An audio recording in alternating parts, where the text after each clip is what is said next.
This channel is a not-so-proud member of YouTube's all-encompassing special society of heavily overwhelmed layout enthusiasts. Check any railway show, check any railway club, check any layout, check your own house. You'll find one of us somewhere. Warning, the content of this stream is not suitable for children under the age of 16. The topic, language, themes, attitude, and personality of the presenter is not appropriate for anyone, much less children under the age of 16. Topics discussed will not center on trains and will focus on anything except politics. It just happens trains are running. Any similarity between characters, situations, trains, and intelligent thoughts is strictly a coincidence. Any rebroadcast or transmission of the stream without the express written consent of Major League Baseball is strictly prohibited. Viewer discretion is advised. Remember the 3 rules for model train layouts and pretty much anything. It's your layout, do what you want as you want. Do not tell someone else what to do unless they ask you directly what they should do. Do not call out, mock, criticize, or insult another channel on your channel or anyone else's channel. Thank you for your cooperation. Hey everybody, happy Friday. Another week has come and gone since my last live stream. How are you all out there? I see we've got Lee from Anfield Road is here. Hello to you, Lee. I hope you're feeling well. I'm going to keep asking because in one of the last videos you posted, you didn't look like you were feeling good. I don't know if you're just tired or what, but yeah, you didn't look like you were feeling good, so I hope you're all right. And to your wonderful Jackie there as well, I hope you're both well. Hey, Brian Finnerton is here. Welcome. Brian Finn. I said Brian Finnerton. Brian from Finnerton Central. Brian Finn, longtime friend of this channel. Great guy. We have Hot Dog Pilot. Another Andy. Welcome in. Efo, a man that has become a source of immediate information on this channel. Welcome. Great to see you. Thank you for continuing to join us and keeping me in line, man. I love people like you. Joseph Agliato, another longtime member, great supporter, great to have you. Randall Ellison, great to have you, a guy that's very special, does his own, just did one of his own great review videos that he posted, and I was able to watch before I started today. And we have Tim J.D., again, a longtime friend of this channel and supporter. It's always great to see Tim, and it's always... It just feels so much cooler when I see your name after having met you back in June. A couple other people have just come in. Jean Ricard is here, another guy that is quickly becoming a stalwart on this channel. Mick from Edgeley Park Station, nice to have you. Thanks for coming in. And Rick's Railroad. You're all knighted, which means you've all been here before. We are knights of the rhomboid table because we're too geometric and too... cool to be knights of the round table or of the square table. Hey, Wigwag Workshop is just popped in. Great to have you all here on this Friday. I wound up doing a little extra babysitting today. My daughter didn't finish the job she was working on yesterday. My daughter makes signs for a living. And she used to make every kind of sign imaginable. Big metal light up signs for factories and corporations to little canopy signs. She made the canopies and the poles and everything. But long story short, she's had to restrict her business out. Now she just makes vinyl signs, but she does signage for cars. And so she has to cut them and take them out to the companies that want the vinyl signage and everything on their doors. But that's what she does. And she's awesome at it. She's an amazingly artistic young lady. She didn't get it from me. So anyhow, she got it either from her mother and also everybody else in my family. I'm the one non-artistically creative person. I have great ideas. I just can't paint them, draw them, what have you. All right, so anyhow, it's great to have everybody who's here. More are coming in, but it looks like we've got 17 watching, but only about 10 have posted. So what have I been up to this week? Well, right after I ended the live stream last week, I did break down And I'm going to switch cameras here. So let me switch to the long view because this will make it a little easier to explain what I'm talking about. By the way, I hope I'm coming in 5x5. Everything's good. But I tore out all the turnouts, the points, whatever you want to call them, the switches. I tore them all out, and I tore out a bunch of track here, and I wound up tearing out all of this in this area. I tore this all out Saturday, Sunday, and into Monday, and then I put in new turnouts, and I cleaned this up. And to be honest, I don't think anybody would really pay attention, but I'm noticing how much neater and more cohesive this looks through here. I did find a couple of errors. I replaced a bunch of track. I replaced a bunch of track in here as well. So I took out some of the old track that was even connected to the old turnouts. I have replaced a bunch of everything. So I really think it's much cleaner. I think it is really a lot neater there, much more cohesive, much cleaner. It took me a lot less time than I thought it would, but I also did not tear it all the way up here like I planned on doing. I wound up just tearing out these.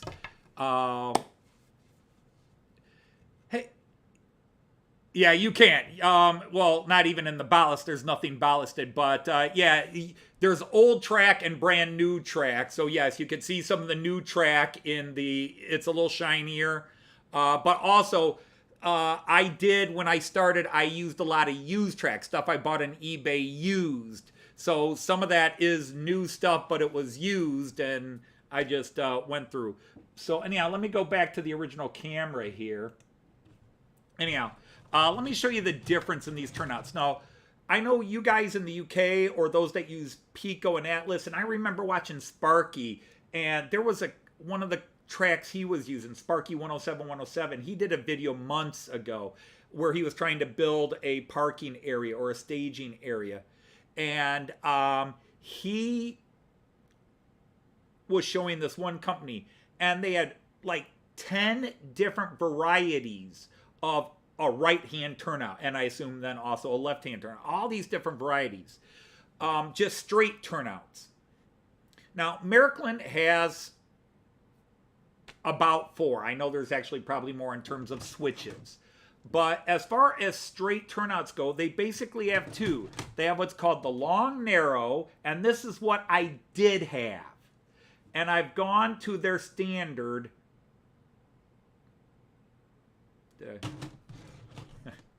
Yeah, I grabbed a couple of left-hand turnouts to compare to the right-hand turnouts. Wait, no, this one's looking right. We're good here. Okay, this one's good. Yeah, okay, I was right the first time. Anyhow, I've replaced them with these. I took out these. You can see the difference. It's a much tighter radius. And I don't know what it was, but I had 3 locomotives and at least 2 Steuerwagen control cabs that when they would cross over this long point, they would either derail, so I learned not to run those cars or locomotives on those, or they would cause micro shorts. You know, if you ever watch my live stream, every now and then, and I kept saying, I know what it is, and I kept talking about these points. Well, these were the points. I don't know why. I mean, it's got the same basic concept here, okay? There's nothing different between the frog or anything in there. They're cut the same. But for whatever reason, these were a problem. And I've been wanting to replace them for, about 1.5 years.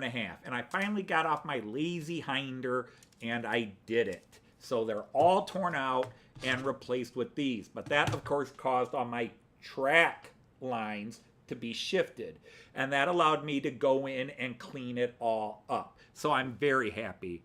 Hey, Charlie McGowan from is it Partick Hill or Patrick Hill Station? Nice to have you here. Thank you for listening in. I multitask like that too. Hey, Damien and Leslie are here. Were the car? No, it was a mixed bag. I had at least two American locomotives, a Pico locomotive that had trouble going there. That would cause the micro short. So it was it one American and a Roco and a Pico, or two American? Now I can't even remember which one it was. It's been a while since. But then the control cab, one was American, one was the Pico Czech Railjet control cab, and I'm trying to. But overall, I had about 3 locomotives and about 4 or 5 rolling stock that had troubles on those turnouts, and it was enough to where I could figure out it was always there, and I just ripped it all out and organized it. Now, I ran trains as a test on Monday, and just the trains I had used in live stream Friday. And then Kyan came over and we ran trains a lot Tuesday morning, and everything ran smoothly. And then we ran trains yesterday and this morning, and everything ran smoothly. Now, I have not changed a lot of trains, so I'm not calling this successful yet. I can't call this successful yet until I start bringing some of those other stock. And I didn't want to do it today. I was a little bit busy with some other things in the house, and so I really wound up only trading out 1 train. I moved 3 trains, but I've only added 1. I rearranged 2 others, and I brought the Railjet back out. The Railjet has sat for a couple of shows. So anyhow, let's see, what am I missing? Joyce is doing better. Of course, she's back to work, and work is very stressful. Joyce's school is in transition. It used to be a very high, good neighborhood school. It's the school our kids went to, and it's getting more and more of the people in our neighborhood are homeschooling or send their kids to private schools. So they're now it's called out of district, where kids who don't live in the school district come to that school. She's getting a lot of tough cases. For example, she described one kid she's got in her class, says the kid has mats in his hair and smells of cat urine. I mean, it's sad. It's hard. When you're a teacher, especially like me, who taught very inner city for many, many years, the conditions some of these kids come to school in, it breaks your heart. If you want to know why teachers can sometimes be frustrated or grow angry or seem indifferent, because you've got a job to do. You get paid to do a job, and you care passionately about your kids, but you can be overwhelmed by insensitive parents, bad kids, rotten administrators, and so forth else. But also, just because if you care about your students like Joyce and I do, it can break your heart daily. So, she's gone from, obviously her brother's is, it's not like she's great, she's moving on. But definitely she's, the main part of the grieving, the hard part of the grieving is over with, and she's gone on. But she has gone back to work, and work has been a little stressful the first 3-4 weeks here. It's already been 3 weeks, but she does have a 3-day weekend coming in. But already she's had 5 kids added and 4 kids leave. The schedule, the kids move, new kids come in. It's crazy. You're going to Perth tomorrow. All right, Andrew. Well, that's cool. Well, what else uses 3-rail track? Technically, Lionel uses 3-rail. I don't know. Maybe Ifo and Jean Ricard can tell you other companies that maybe make HO 3-rail track. I'm sure there are other companies out there. But for what I know in European, Märklin makes 3-rail track. But all the German companies tend to make some 3-rail vehicles because Märklin dominates the market. Märklin is the 800-pound gorilla in European trains. Märklin owns 50% of the market. Well, probably not 50%. I think they're down to like 37% or something like that. But they control such a big enough part of the market that Rocco, Pico,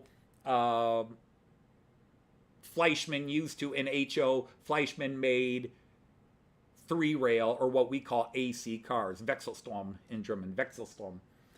Anyhow, let me get some trains going now, and hopefully, because I've probably jinxed myself, but hopefully everybody's going to run smoothly.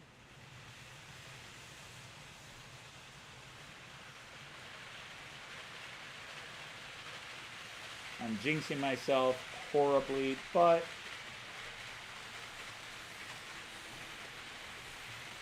so far with Cayenne, everything was running smooth the last couple of days. Is that the one I took off? Yeah. I forgot to change.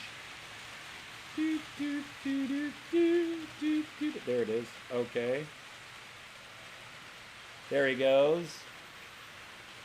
Oh, nope. We want you going the other way now, I think. Yeah.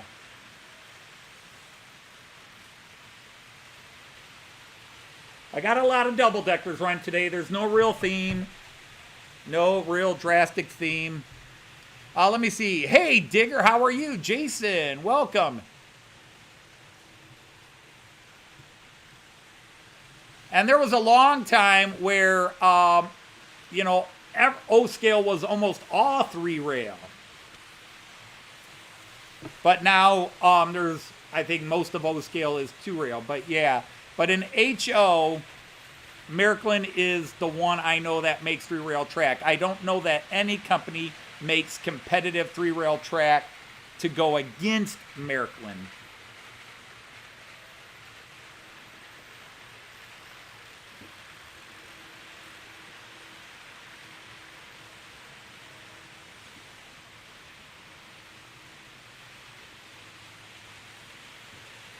EFO Trick still sells, but does Trick sell three-rail?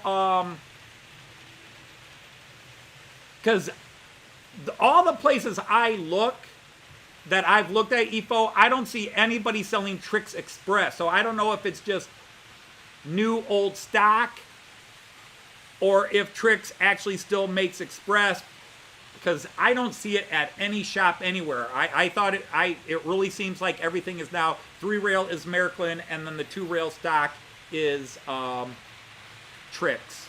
It really seems like they've just split it that way.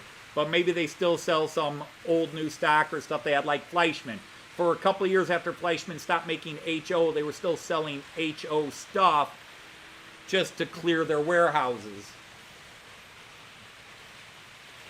Yeah, I've had a good week. I started to develop my new retirement.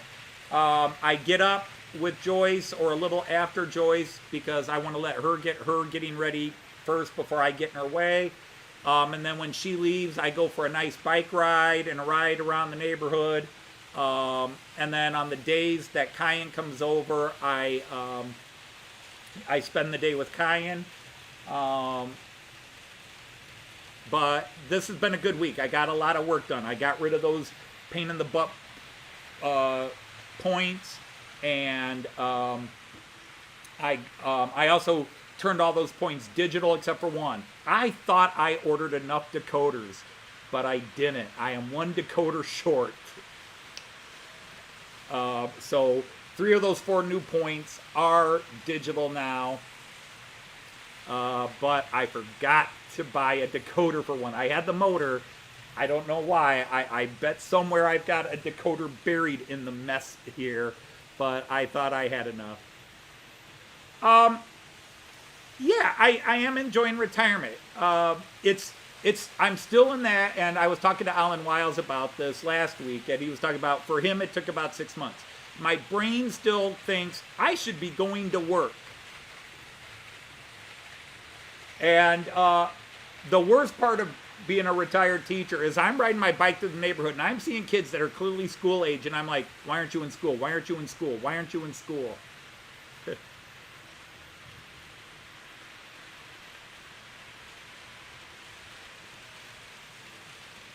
Rick, I am really thinking about that one. There is one coming up on September 11th, I thought, but the one in Berea, is that in October?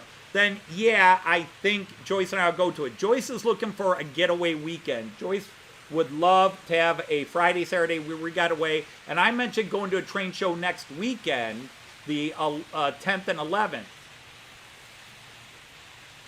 And I don't usually go to many train shows, but after I went to the Toledo, our local train show in March and did a live stream from it, I've developed a rekindled joy of going to train shows, even if I am not personally buying anything for me. I enjoy buying stuff for other people, and I enjoyed, because I've watched so many of your channels, I've enjoyed, you know, I now know some of these trains and the stories behind them and these companies.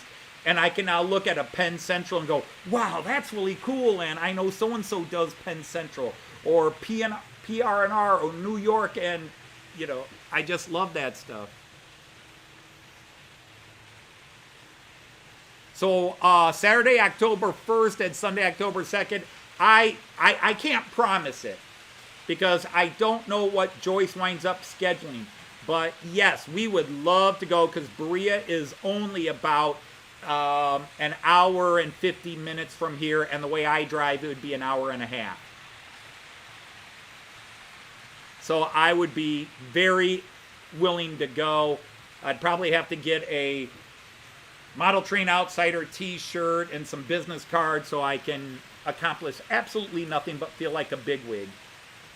Because after going to the UK and the way Tim greeted us and the way Philip Page greeted us and even Danny from Southline, Sutherland greeted us, Joyce and I felt like celebrities. We like, darling, it's wonderful to see you.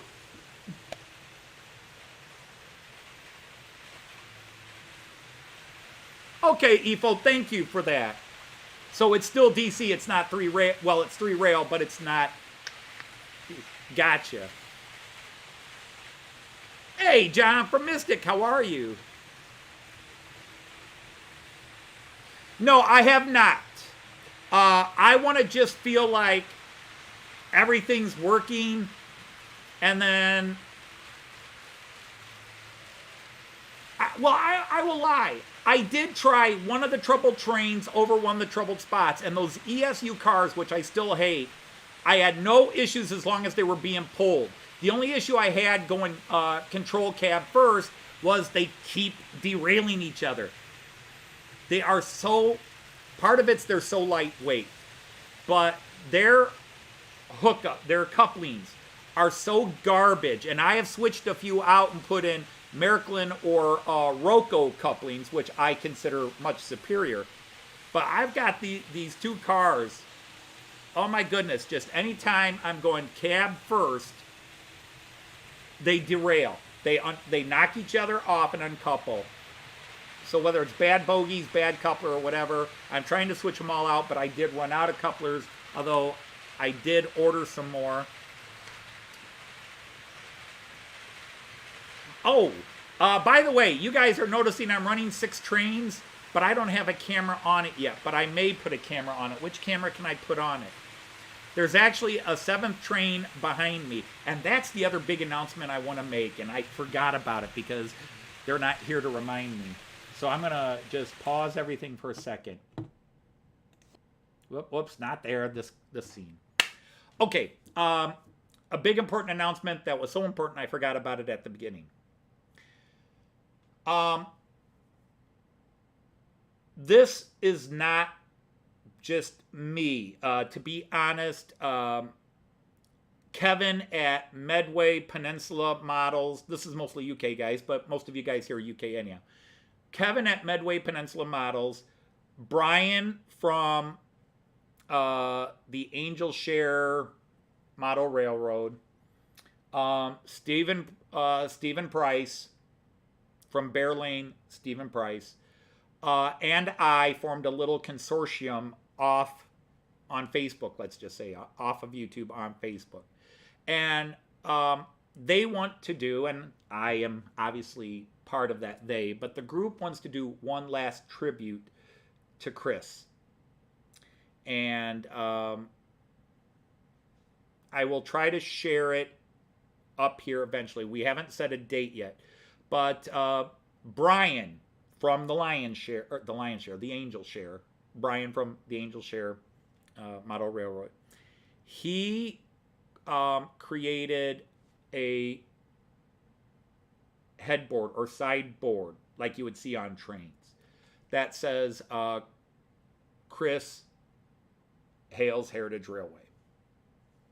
And you can print these up and then glue them to cardboard, plastic card, whatever. And we have different scales: O scale, N scale, S scale, HO, double O. I think he even made a Z scale one, but it's so hard to read. But anyhow, what we're going to do, and I will put a link after this video processes afterwards that you can come back and click to. But on our various Facebook pages, we're going to ask people, if you wanted to be a part of this, would you print up? It's a JPEG. It started as a PDF, but we printed it up as a JPEG. And would you just print it up, cut a couple out, and just black tack, blue tack, yellow tack, whatever, them onto any loco that you would be willing to run, and just film your logo running the Chris Hales Heritage Railway. This was, I really think Kevin was the one who first suggested this, and then we all kind of said, well, yeah. And then I am going to do a live stream at Chris's normal time, what Chris's old channel time, which was, I believe, 6 p.m. Wednesdays, 6 p.m. Wednesdays, UK time, which is 1 p.m. United States time. So most Americans wouldn't be a part of that. But we're going to do one, and we're going to collect these videos, and either you're going to send them to me and we're going to share them, or we're going to post up a YouTube page where all those videos can go. And it's just one last tribute that we're going to post on Chris's YouTube page. And again, you don't have to be a part of it. We're not asking anybody to do it. We're going to do it, and we're going to see how many. But I will have the JPEG image downloadable on my Model Train Outsider page, and then Kevin, Brian, and Bear Lane Stephen Price, and anybody else that wants to copy it and put it on yours and share it to any groups, although there's one group we probably wouldn't want you to share it to. But anyhow, anybody that wants to be a part of that, and then just film your train, a 10-second quickie, whatever, just the Hale Heritage Railway, and we're going to do sort of like a gala, you know, like a train show. You know, all these trains running the Hale. So that's the big announcement. Again, if you want to be a part of it, we have not set the date for the live stream because we want to see how many people would be willing to do it, and we'll send videos. Either send videos to us, or we will create a YouTube page where you can hashtag post them up, okay? So I hope I've explained that clearly. If not, people will let me know. Let's get trains running again. Oh, and one other cool. My Lima Class 371, not Lima, Acme, wrong. My Acme Class 371 is getting converted. It will be an AC. I should hopefully have it back in about 2 to 3 weeks, maybe more. But he had to do it a special way. But my conversion man said he was up for the challenge. He took it apart, looked at it, and said, well, you can't convert it as it is. The way Acme built the bogie, you'd have to have a complete different setup, which Acme does not make, even though Acme says they sell it. They don't have it, and they're not making it. So he gave me a second plan, a plan B that he says will work, and we're going to do it. So my Class 371 will be running on my layout. A month from now, 3 weeks from now, 5 weeks from now, I don't care. I just know it's going to be running. Hey, speaking of which, there's Ewan, who's now in Austria. Hey, Ewan. Not speaking of which, I was just getting ready to mention I saw you in Munich, and there you are. Yeah, great. That takes me back. Oh my God, Ewan, your little snippet there made me miss Germany, because I have been at that station and that platform so many times over the years. Munich East. Not so many times, like 3. I've been to Munich Station about 7, 8, 9, 10, 11 times. But Munich East I've been to about 3 or 4 times. Munich West about 5 times. Munich East, actually it's not even called Munich West anymore. It's now named after the castle over there, Nymphenburg. It's Munich Nymphenburg. I don't think it's called. Hey, Kieran's here. How are you?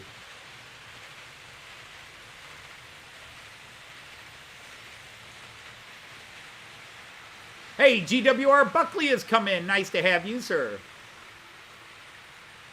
Oh, yeah, Randall, I could add weight. I could hide it on the flooring, because unless you grab the car, pick it up, and look in the window, and they're unlit cars, I could add weight. There's a lot of ways you can add weight. Even underneath, you could add weight, but it couldn't be metal weight, because you'd run the risk of it setting off the middle rail. But there are ways to add weight, but they are just so cheaply made. I was very unimpressed with my ESU cars. And Märklin is making a special set. It's actually supposed to be the Frankfurt Nuremberg Express, something like that, Frankfurt Nuremberg Express. But it's the same type of cars. They're lit up. They come with lights installed. And they're not ESU. Hey, Rick from Folds Bailey is here. Hope you're doing well. So yeah, for me, it's been a relatively productive week. I've had a good time. And like I said, I hopefully have fixed those problems. But yes, I did run one problematic and no problems.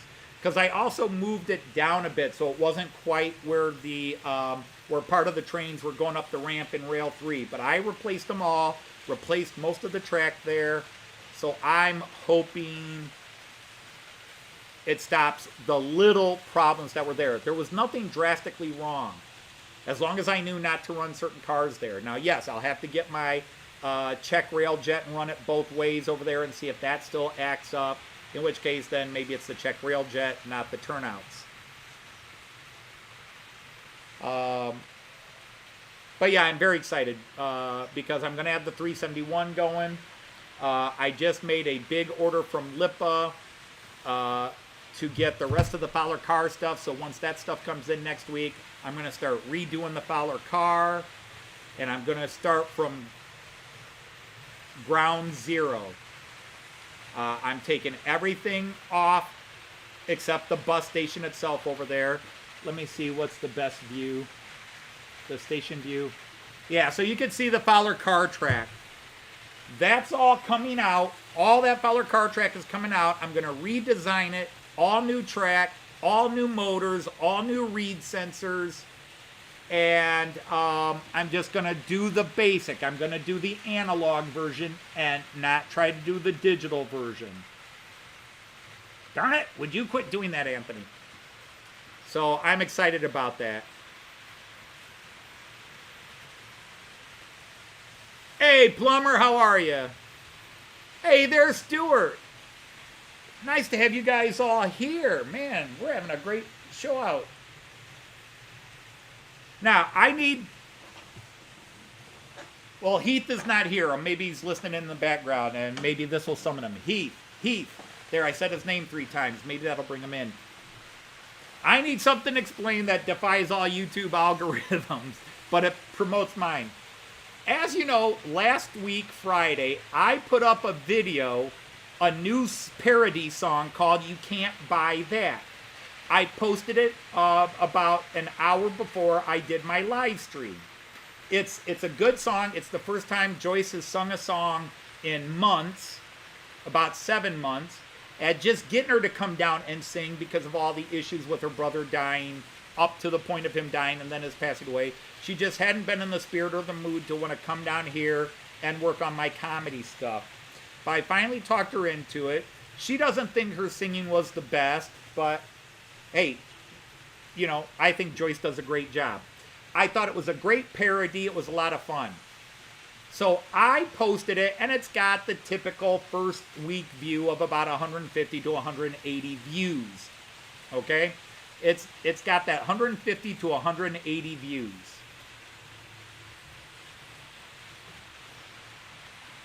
I have, and by the way, ta-da! I've broken 1,200 subscribers. Yay! Big fucking woo. Anyhow, I do have 1,200 subscribers now, and I've got 171 views. Joyce, on her channel, has 64 subscribers. She posted the video on hers, because anything she does on my channel, she also posts on her channel. So she's got all the songs she sings over on her YouTube channel.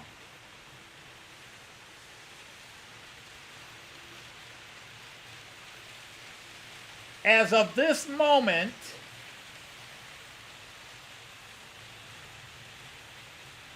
she has 540 views.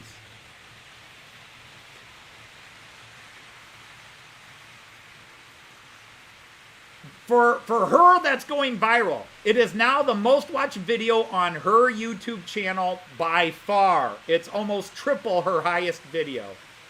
Well, a bit more than double her highest video. But it's got 540 views in 3 days since she posted it. And she's not getting any comments from non-subscribers to find out whether somebody posted it somewhere.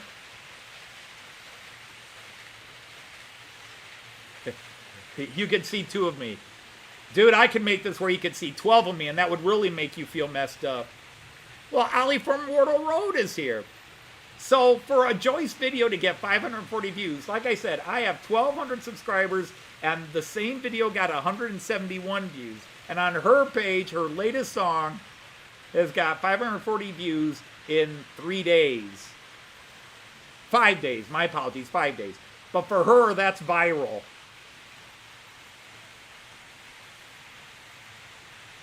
So it's absolutely, hey, Pierre's here. How you doing, Pierre? Pierre's one of my comedy people. He's not a model train guy. We connect on comedy. He's got a very, I hope he doesn't mind my description of it, but a very absurdist comedy channel, and I love absurd comedy, very far out comedy. I love comedy in all fields, but I do like absurdist comedy.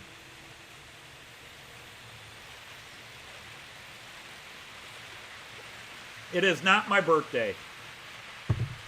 I do not need to be aged another year yet. I've got 4 months before my birthday.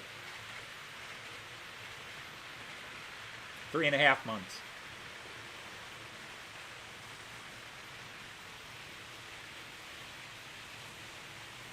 But yeah, you're making me jealous, Ewan, being over there in Germany again. Of course, the other thing I did was I posted a 3-part video series, OBS from a beginner for beginners. And I have gotten a couple of thank you emails, and some comments have all been positive, which I like. Not a lot of views, but again, it was OBS for beginners, from a beginner for beginners. But I am going to add a 4th video, because twice I mentioned in two of the videos, I say, now you know how to go live. And I actually didn't show you how to go live. So I've got a 4th video of a 3-part. That's typical Anthony. My 3-part series has 4 parts to it, where I show you how, the 2 different ways I go live.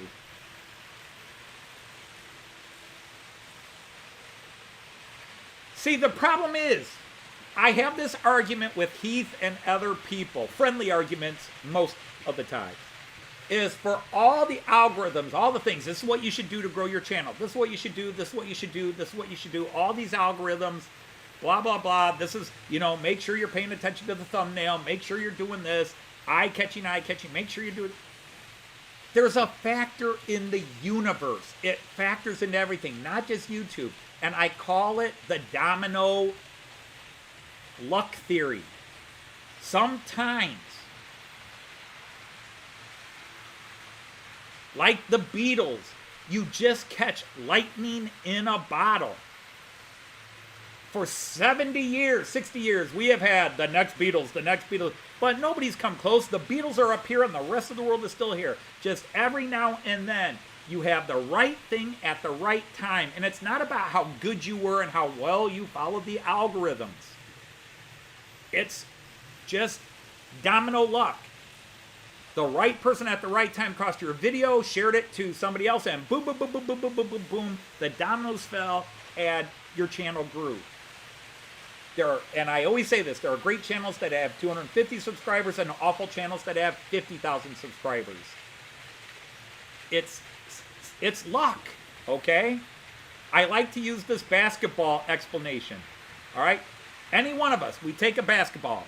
We go out to half court. We turn our back to one basket. We hold the ball. And we are going to throw the ball over our head backwards. Now, our brains are amazing computers. Our brains will calculate what the expected trajectory and force of our thrust and everything else should be. We might even go out there and practice 20, 30, 40, 500 times and just keep throwing it over our heads. And one of those times, you throw it up and it goes in. You did everything right. That one time, your brain calculated lift and thrust and angle and trajectory and all that stuff, and swish, it went through the basket. Does that mean the very next time you do it, you'll do it again and just keep doing it? No. Colleges have built robots to prove this. They set all the factors the same on the robot, and it will make one from half court, and then it'll miss 10 in a row. Then it might make one again. Yes, it does better than us because everything is more fine-tuned than our brains are to a degree. But sometimes, in most cases, it's just luck. It's not that you're a master businessman. You just caught lightning in a bottle and you hit the ground running, as they say.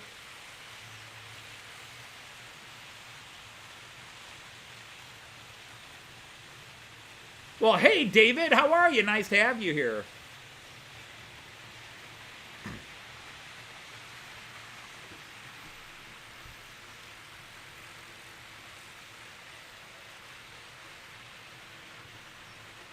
Oh, that's right.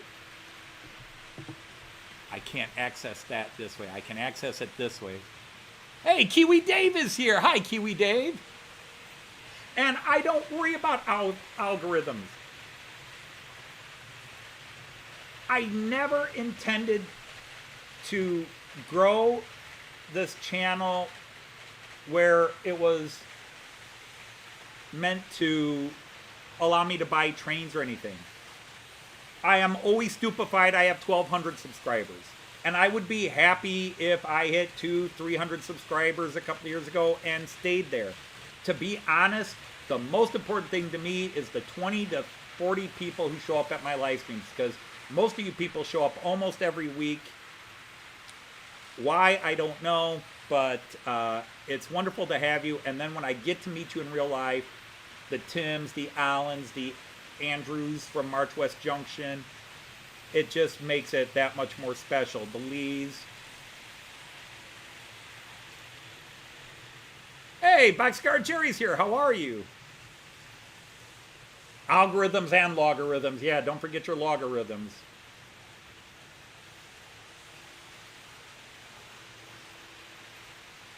But the one thing I wanted to do, but I can't decide on which camera to show you, is if I turn this way, can I move that?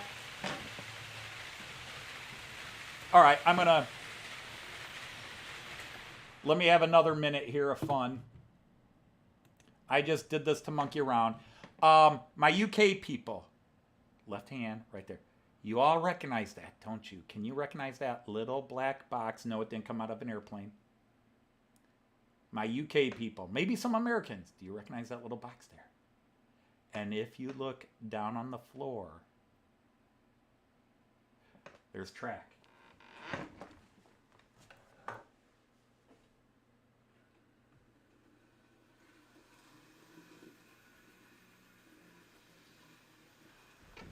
I'm actually running 7 trains today.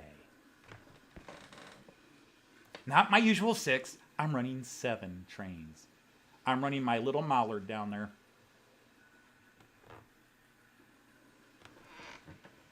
I'm running my A4 Mallard. And yes, I will join the people and say, Hornby, that was a cheap piece of crap for 139 euros. Or pounds, I'm sorry, pounds. Actually, I think I paid 127 pounds. That is a relatively lightweight, very fragile piece of plastic train there. It's DCC ready, but not DCC fitted. But it is 2-rail. It can't run on the main line. All right, let's get some other trains running. But I'm running 7 trains today. Not through one controller, but I am running 7 trains. So I'll try to sit like this so you guys can see that.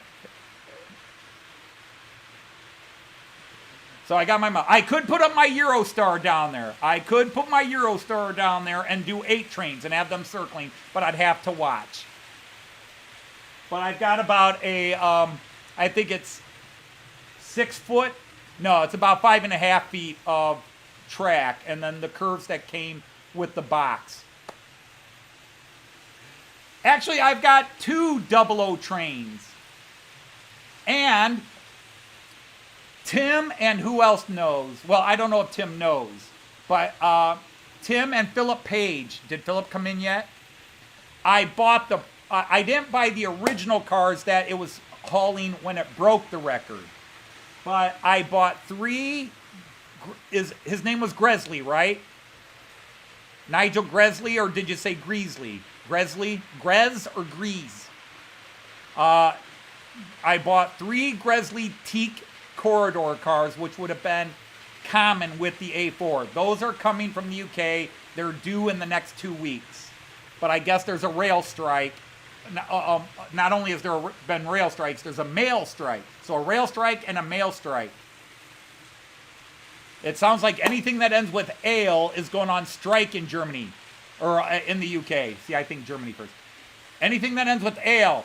Anything that ends with ale is going on strike. So if you know if there's a strip club you love to go to, you might want to get there before they go on strike too. Because anything that ends with ale seems to be going on strike. Rail strike, mail strike.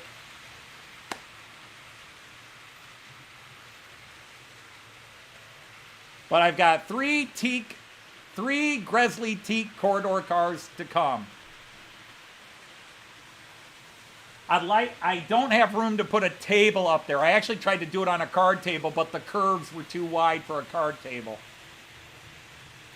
A jail strike, that would be a real bad one.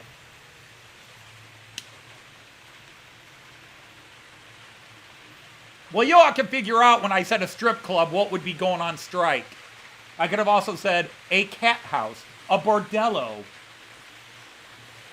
A tail strike, kids. He's talking about a tail strike.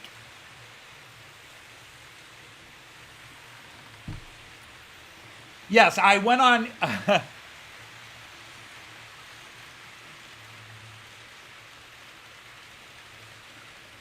Well, the problem is I got no room for a table. The only place I could put a table is in here, and no, I can't. Even this is probably not wide enough for the curve. So it had to go on the floor back there. But you can see him just motoring around back there. Yeah, the itchy crotch going on strike.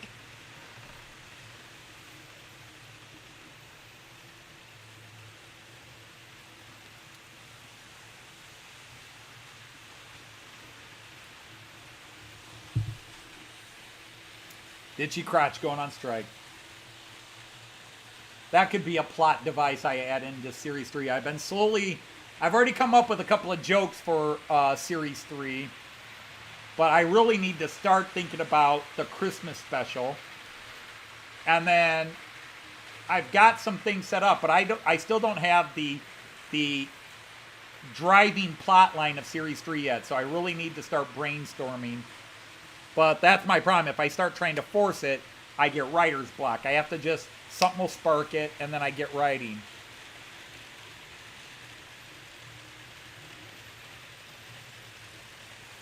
Well, Randall, it's amazing that your crew doesn't make you stop. If not on the way to work, on the way after work.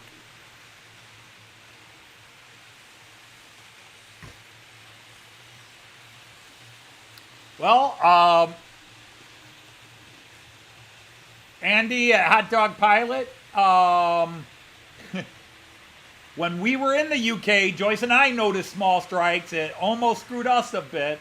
Actually, we lost money because of it, because we paid to have a couple of buses just in case our trains got canceled, but our trains didn't get canceled.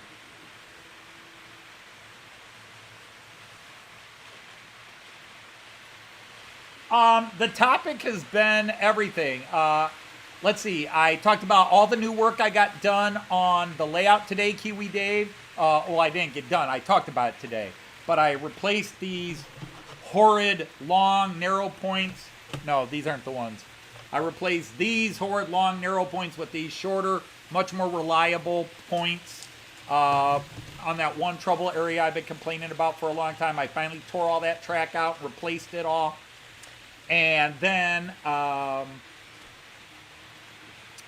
what else did I do? Oh, I talked about how Joyce took the new song video we posted last week on my channel, and she posted it on her channel earlier this week, and it has 3 times as many views on her channel as it does on mine. I have 1,200 subscribers, she has 64 subscribers, but she has 540 views on the video, and I have 171 views on the video. 1,200 subscribers, 171 views. 64 subscribers, 540 views. That's just nuts. It's the same video. So somebody caught it and has been passing it around. But nobody, she has a lot of likes on it. She has 30-some likes on it. But nobody has commented on it that does not know Joyce from this. In other words, it's channels she knows from my YouTube channel. It's all people we know. So nobody different is like, hey, I just stumbled across this video. That was funny. She hasn't had any comments like that. So it's really weird that it's for her that's going viral. 500 views. 540 views.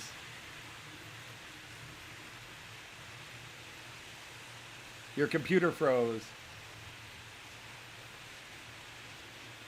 And the most important announcement was we are doing a tribute to Chris where we are asking people. I will post both on my community tab.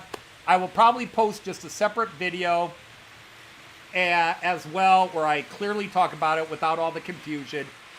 We have printed up some sideboards, headboards. If you give me a minute or 6, I will actually bring the picture up. These were drawn by Brian from the Angel Share layout. But give me a minute here.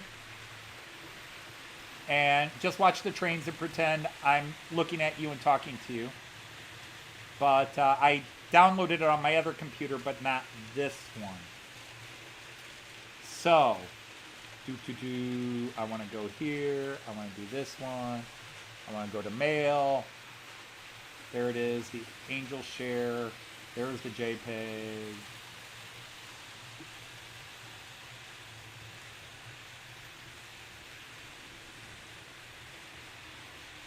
I'm going to open it up like that. Now, let's see if I can just go back to OBS.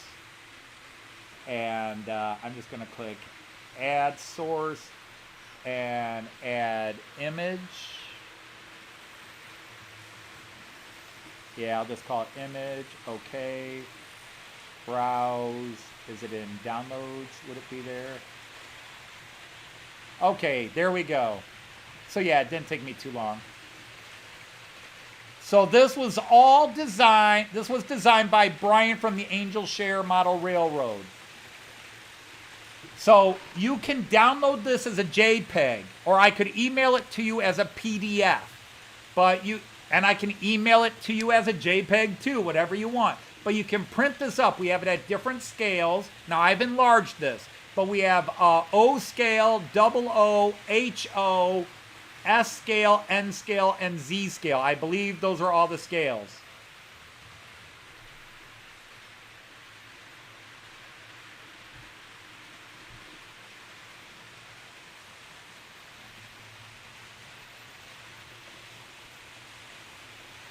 But that is the image. And all we're asking you to do, let me just throw that up there for a second. All we're asking you to do is that you would print this up and, you know, I personally would use glossy photographic paper, but whatever works for you. And glue it to a piece of cardstock, thin piece of cardboard, a real thin piece of balsa wood, whatever. And just, you know, obviously you would make two.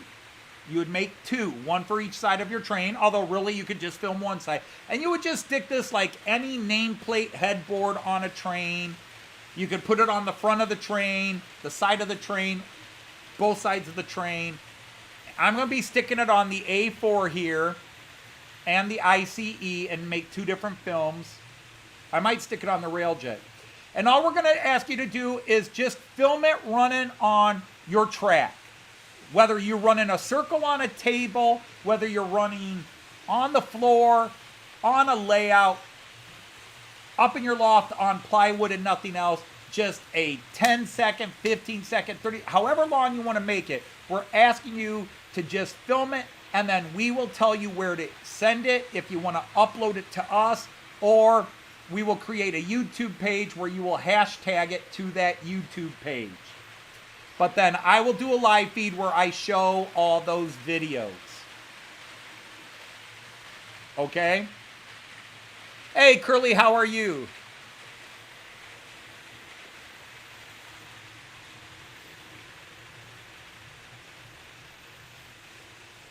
So, is everybody seeing that? Actually, that would be cool, Pierre. If you wanted to celebrate our late friend Chris, and you wanted to do just a quick train and, you know, with a locomotive and you as the engine driver with all your green screen and pictures ability, that would be very cool. Even if you didn't know Chris, it would be a wonderful gift. Because Chris was a comedian. Chris was funny. He was silly. He was a smart ass. So I'm going to take this down.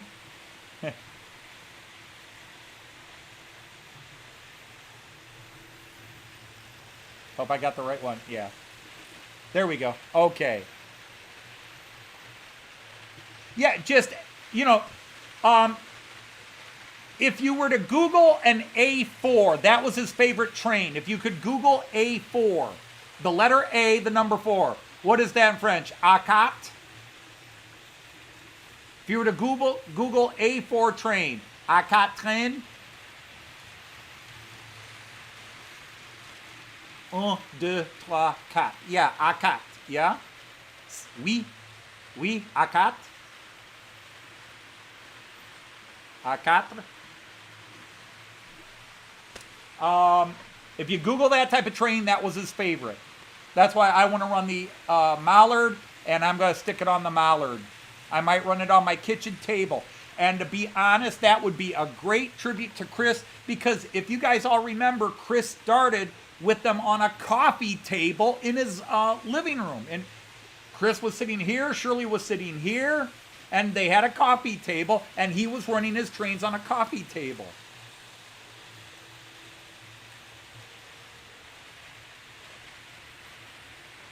So I will post this on my Model Train Outsider. I will post the JPEG, and you could just right-click, copy, save image as, whatever, and download it, and then print it up. It should print up at full size, which, according to Brian, will be the standard sizes, because we do have Z scale, N scale, S scale, HO, double O, and O.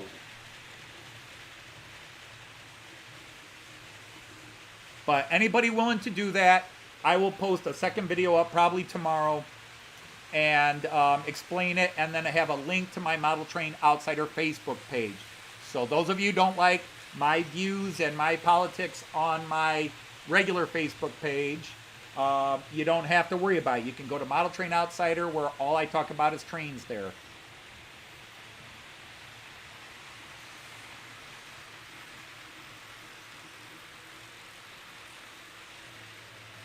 I love them. I mean, I'm a modern era guy, but those streamlined A4s and then the various German streamlined trains were just gorgeous. Now, yes, the UK also had other streamlined trains, but the A4 really, really is the one that, it was the first UK train I saw, and I just went, ooh, cool.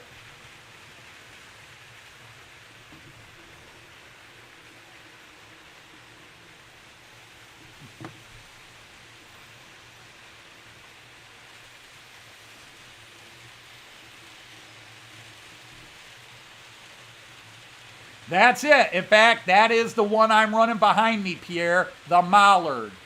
That is the most famous A4, and I'm sure a couple of UK guys will yell at me for saying that, but I really think you got to say it is. It's the one that set the steam speed record. That I believe it still holds, right? It's never been broken. So that is exactly an A4. Yep.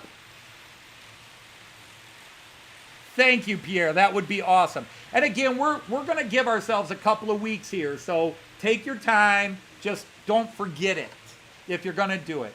And whether we get 5 videos or 10 videos, but I'm going to do a special live stream at Chris's old time. I just haven't decided whether to honor him for his original Wednesday at 10 or it was Wednesday at 1 o'clock. And I think towards the end he started doing Thursday at 1 o'clock.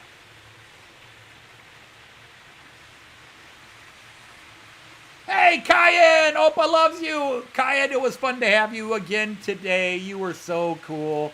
You had a lot of fun at the park playing with, I think the boy's name was Arlie. You had a great time with that. And we stayed at the park for at least 40 minutes, which was the longest I've ever stayed at the park with Kyan. Speaking of Kyan, I posted like 4 videos in a 24-hour period there, or a 36-hour period. And one of them was Kyan's first YouTube appearance and then his most recent YouTube appearance. The kid's going to be a YouTube star, I hope.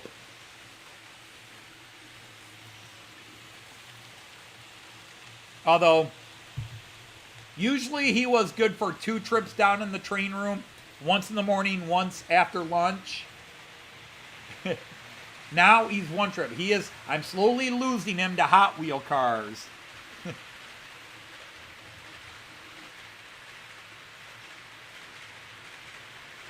A 4 on the floor. Yes, that was a different 4 on the floor.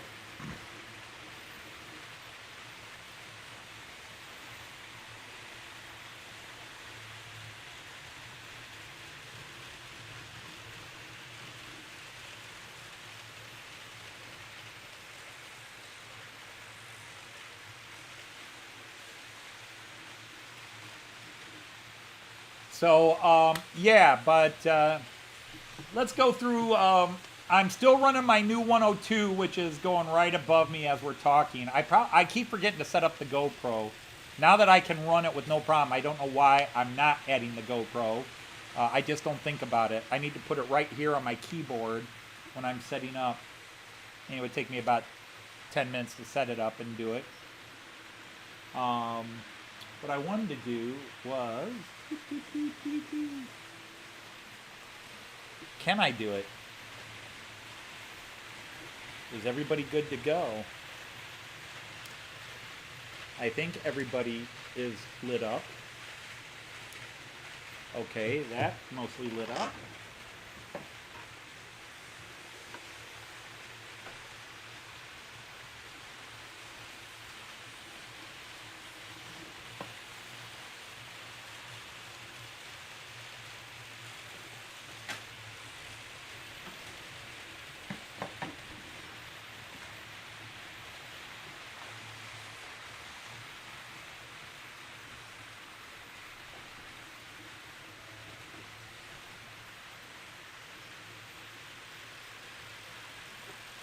What else do I light up? Oh, those lights, right. Those would be, which battery? These.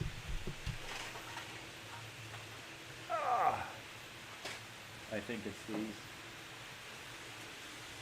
Okay, I think that's everything. Let's have a little fun for a couple of minutes.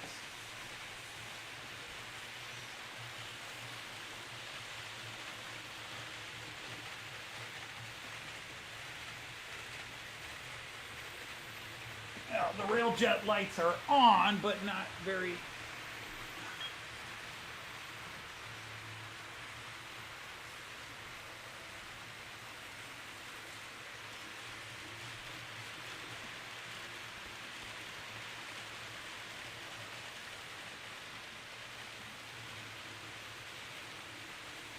Oh.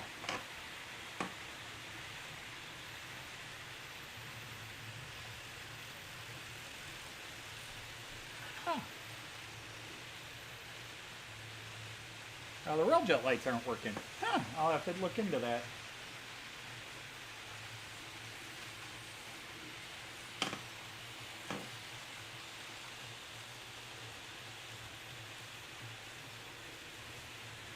I wonder if the decoder and the sound's working. But yeah, the taillights aren't working.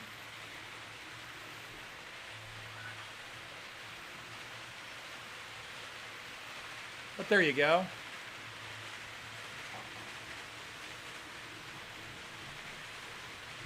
All right, so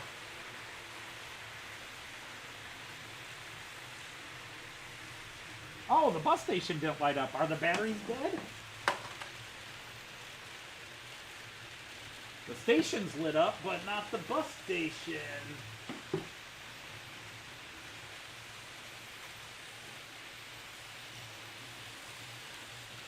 Ah, hey, what's up with that?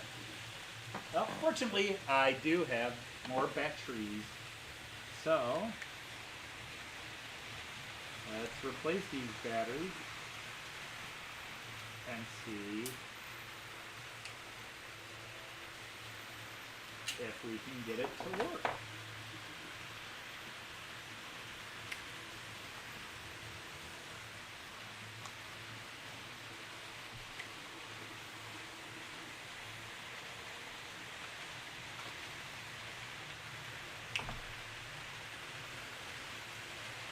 Uh-oh. Did I nail a wire?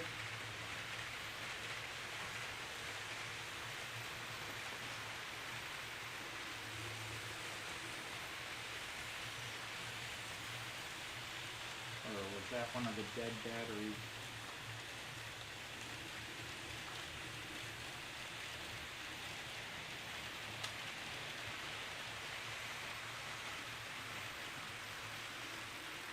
Oh. Well, bummer.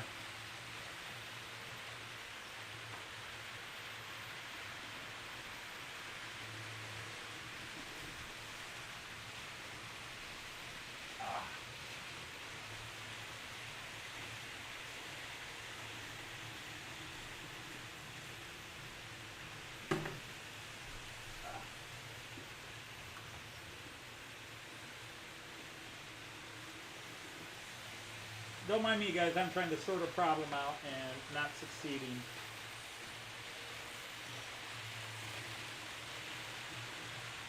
My bus station lights did not come on. I wonder if I nailed a wire under there. Alright, well, I'll have to sort that out later.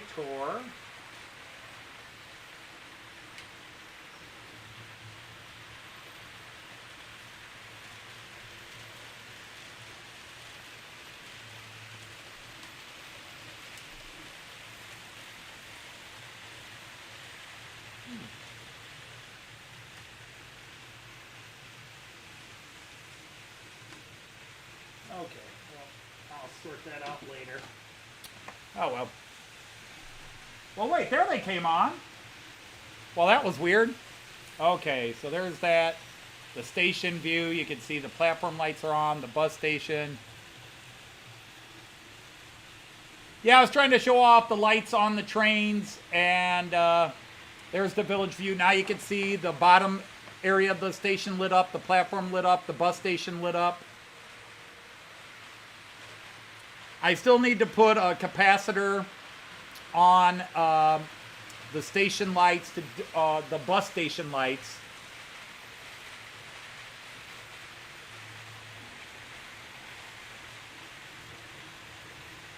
Yeah, these are still wired haphazardly. This is just Some test wire I did a long time ago until I'm ready to go, and they're on battery operated control switches. I'll kind of show you what they are when, so as I'm messing with the wire, it flickers. This is just a late evening pre-dawn shot here, but hey man, it makes the ICE look good.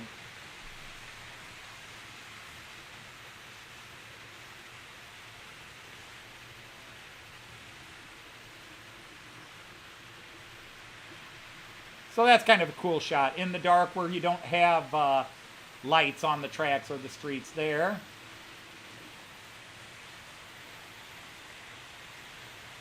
Someday, let's not get ahead. Someday there will be street lights.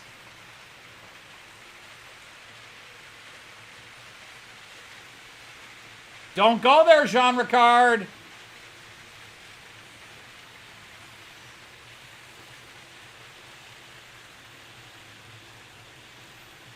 Yeah, and I got a couple of cars flickering there. That's another area of track I really need to replace everything.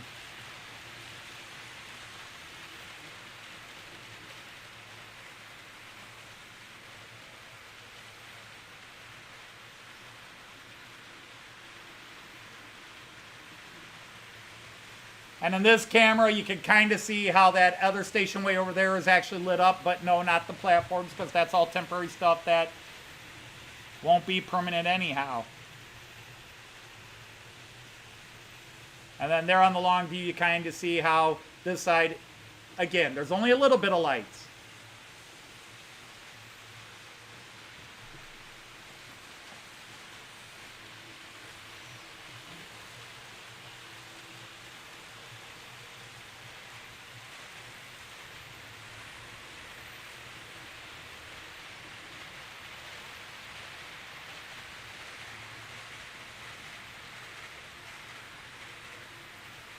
So just pretend there was a storm and it knocked out the neighborhood lights. But the station has backup, has its own power source that avoided the storm, okay? And then we can end that kind of a debate.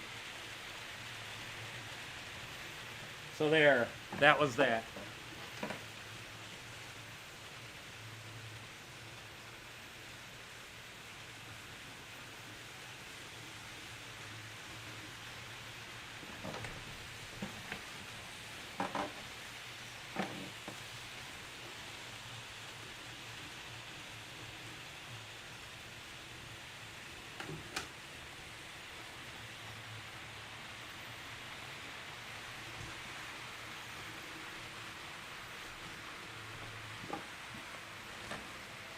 Here we go. So all the lights I have set up on my layout right now are run by these. Okay, these little battery packs. You put 3 batteries inside, you connect the wires to that. Now, for all the comedians or the people who don't know and are trying to be helpful, remember, rule 2, don't tell somebody what to do unless they ask you what they should do. The reason none of these buildings are lit up is because 95% of those buildings are not where they're meant to be. They're not lit up because I'm not going to put all the effort into lighting them up and wiring them, because I am going to do an El Cheapo method of lighting these buildings up. I'm not going to do a high-tech DigiKeys or DCC concept sort of lighting system. I'm just not that in need of it. Because 99,999 times out of 100,000 times coming down here, I'm going to be running with the lights on. I mean, the main lights on, and not have my world lit up. But I don't have street lights. I don't have home lights in any of these buildings because nothing there is permanent yet. That's why you guys see this. That's why I say I don't have a layout. I have a big table. A lot of these buildings will eventually go on this layout. A lot of these buildings will be given away. They're space holders. Now, these buildings on this side that you can see in the bottom left-hand side of your view, the village view as I call it, they're arranged similarly to how Delmenhorst is set up. But the only thing there that is set up, which is why it's lit up, is the bus station and the train station. That's why they're lit up, because they are permanently affixed. So there's no street lights, there's no building lights in any of these other buildings, because it's not even remotely close to being ready for that stage. On the other side, none of that is where it will be. That's all just stuff I picked up at garage sales for $5 or 3 buildings for $5, whatever. But I was monkeying around. I had some wire. I had some spare micro LED lights. So I said, what the hell? And I drilled a small hole in my table, ran the wires up, and ran them to the battery packs I was showing you. I ran them to these. Everything you see on here is run by a battery pack. So I just click it on, click it off, click it on, click it off. It's simple wiring, and yet, even on my station, except for when the batteries start to die, they look great. In the long run, I will run all the wiring into a permanent power source, probably a USB, and plug it in, because they don't need a lot of power. I am using micro LSD lights, and I run them through buildings, and they actually work beautifully. I don't need to do a special wire each individual. You know, I love the people that do that. I think it's awesome. I don't need to do that. So I'm going to do an El Cheapo system of lighting my buildings. And then I do have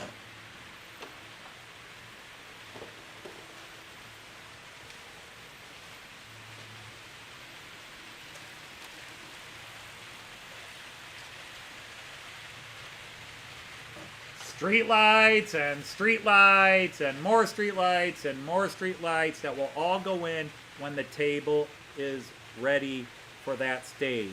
And that might be next year. It might be 5 years from now. Depends on how slow I work, because I work slow.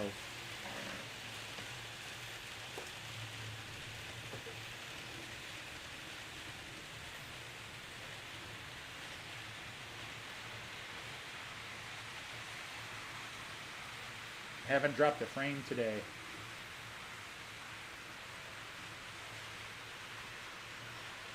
No, I am not going to change my layout. My layout is as is. I have talked at times of putting in a bridge scene here and create the Weser River, since I'm basically doing Delmenhorst Bremen. And I thought I might put in a river over here and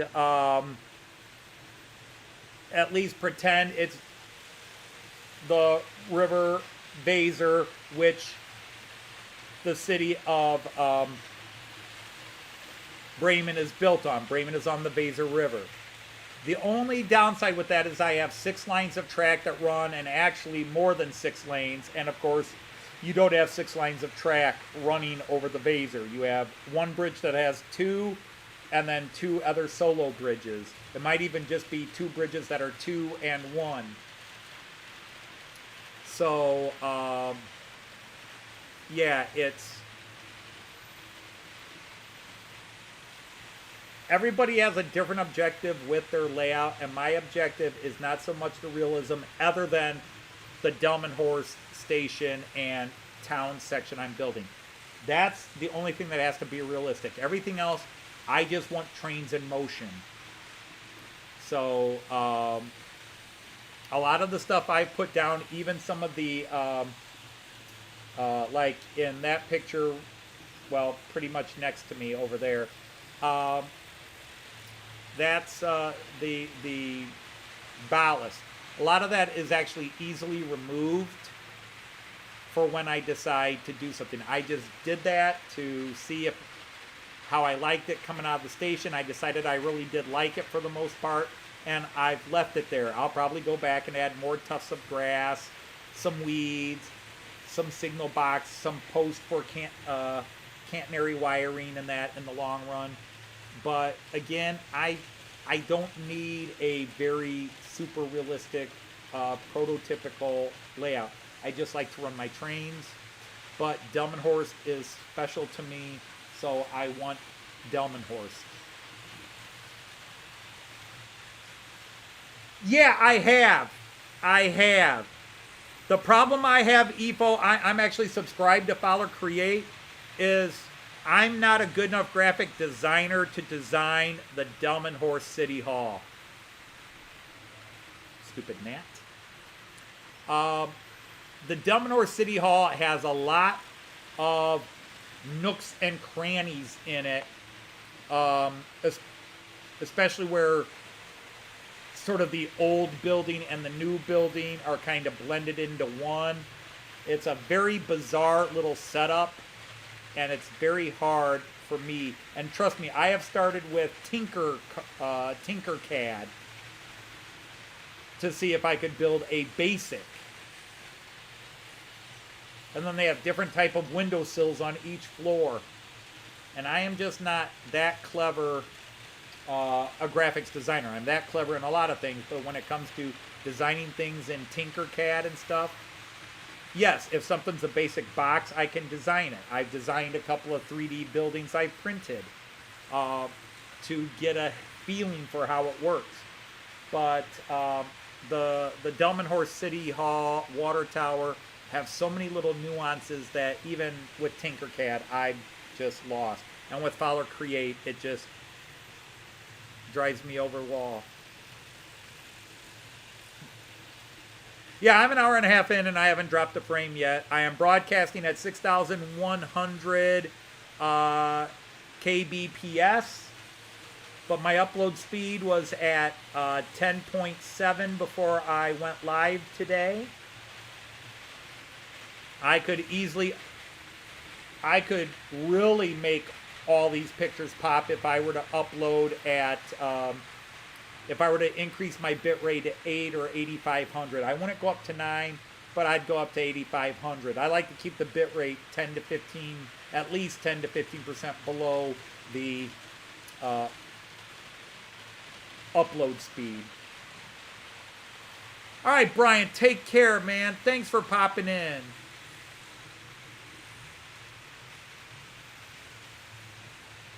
And I think I was mentioning it last week.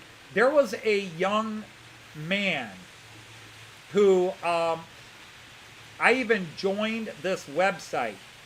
It was for architect engineers, and he clearly went to Max Planck Gymnasium, but they had a project at the Universität. They had a project at his university to design something from their hometown. And he did a 3D image, a 3D graphic design of the Delmenhorst Town Hall, Water Tower, War Memorial, and Market Square area, and a couple of the buildings adjacent. And it was beautiful. And it was right there.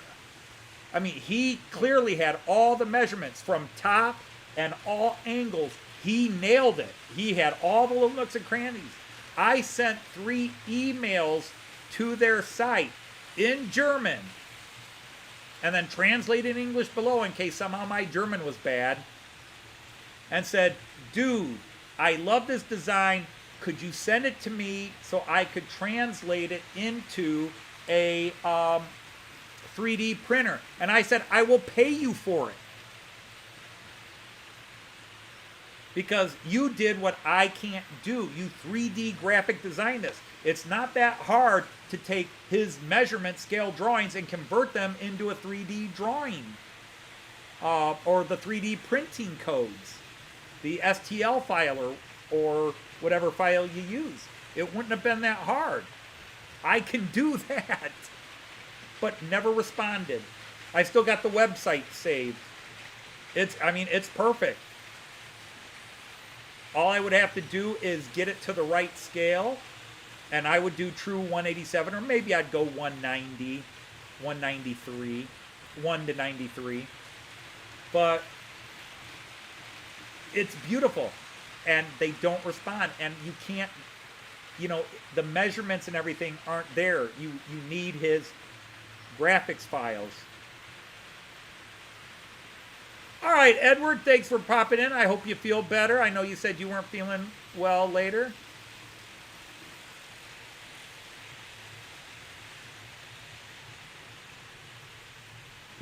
Yeah, Jean Ricard, the little Prizer and Fowler and Noch and Bush figures, and even a lot of Walters figures. I don't have actually many townspeople yet. It's a ghost town, Jean Ricard. Uh, I've got people on the buses and people on the trains, but they never get off. They're forever trapped. It's a purgatory. But I don't have the people on the stations. I got people on the stations at the bus platform and the train station platforms. But I don't have any figures in the city itself. They're all over here still.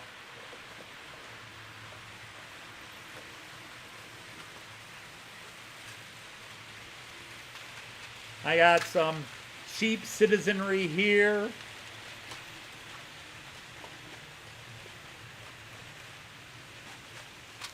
And then I bought this. This is the unpainted, 72 unpainted. And I've been using these to custom make people I know. Like some of my good friends, including those that have passed away. I have made figures of them. I haven't made a figure in a couple of years because I can't hold the paintbrush and paint HO. I just can't do the fine details. It's getting harder and harder. But somewhere over here, I've got my friend Heinz Groten, who died Christmas of 2020. Or was it Christmas of 2019? I think it was Christmas of 2020. No, it was 2019. Because it was right before I went into the hospital with my back. Anyhow.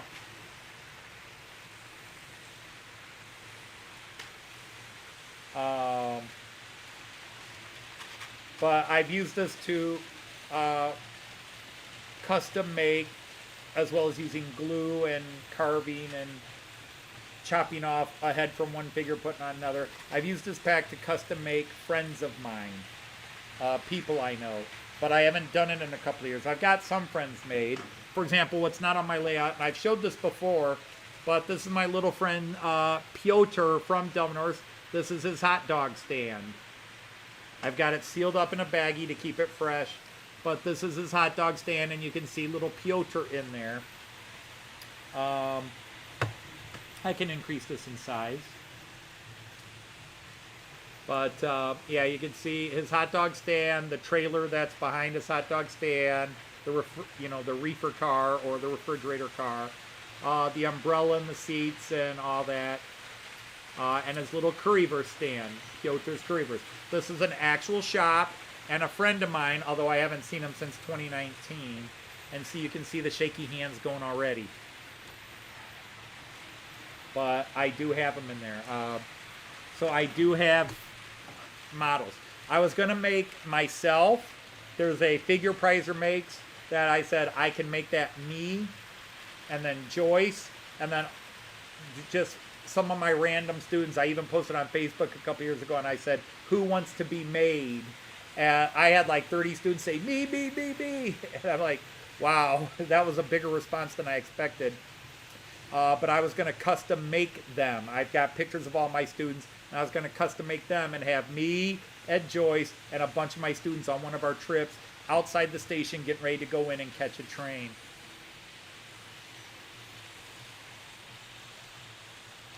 Yes, Jean Ricard, I've seen Toy Story. And Jean Ricard, come here. Come here, Jean Ricard, lean in close. Toy Story's a movie. It's fake. That doesn't really happen.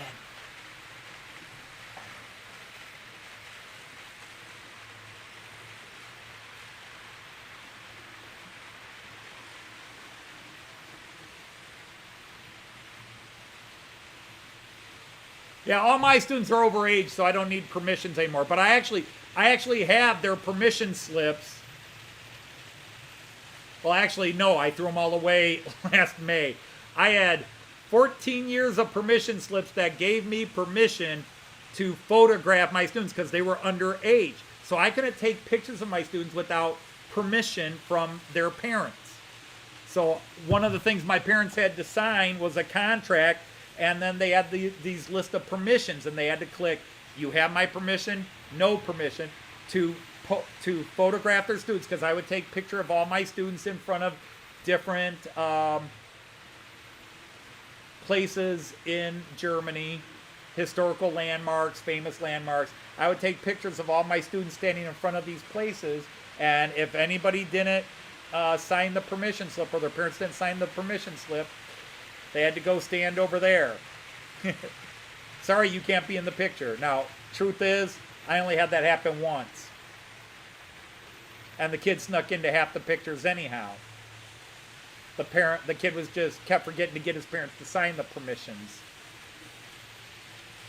But if the kids didn't sign the permission, I would email and say, I need you to answer yes or no here. Can I take your student's picture here in Germany? Because otherwise, I can't do it.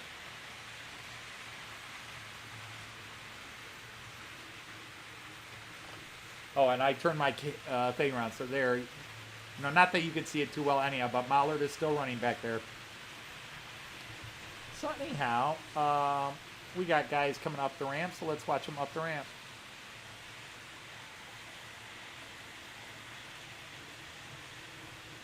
You've never met me, Jean Ricard, but other people have.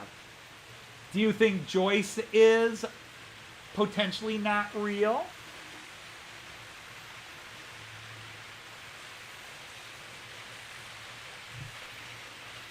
Do you think Joyce is not real? Or potentially not real? You've never met her either.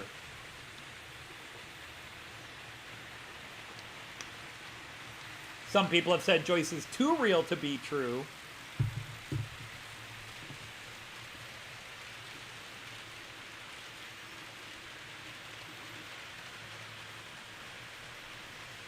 Hey, bye, Kieran. Take care. And Hot Dog Pilot said he was leaving too? Or was he saying goodbye and somebody thought he was leaving?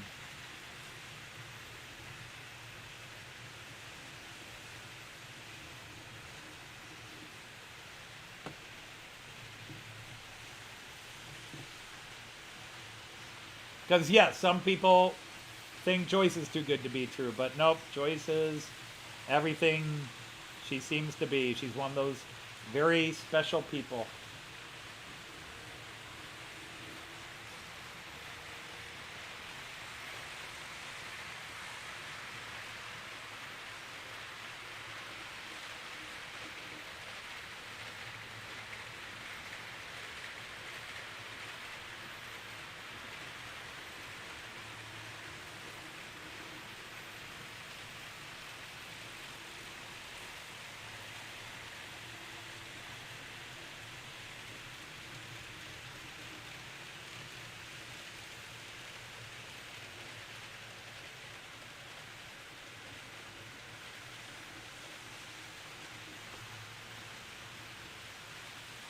And there's that train going up the ramp that we were just following around. So again, I think you all know by now the shape of my layout, and you can see some of the cameras positioned where they are on the layout. The up the ramp, although it says up the ramp because somehow the P got chopped off.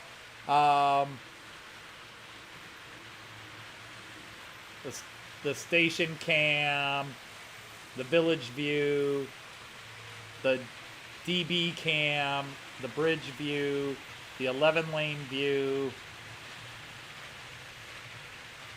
the Joyce cam, the 11-lane view down there, the Bremen view over there, and then the long view. But this is my layout as you're sitting here staring at my monitor. You've all seen that by now. Oh, nobody's at the village. There's the ICE-3 rolling through.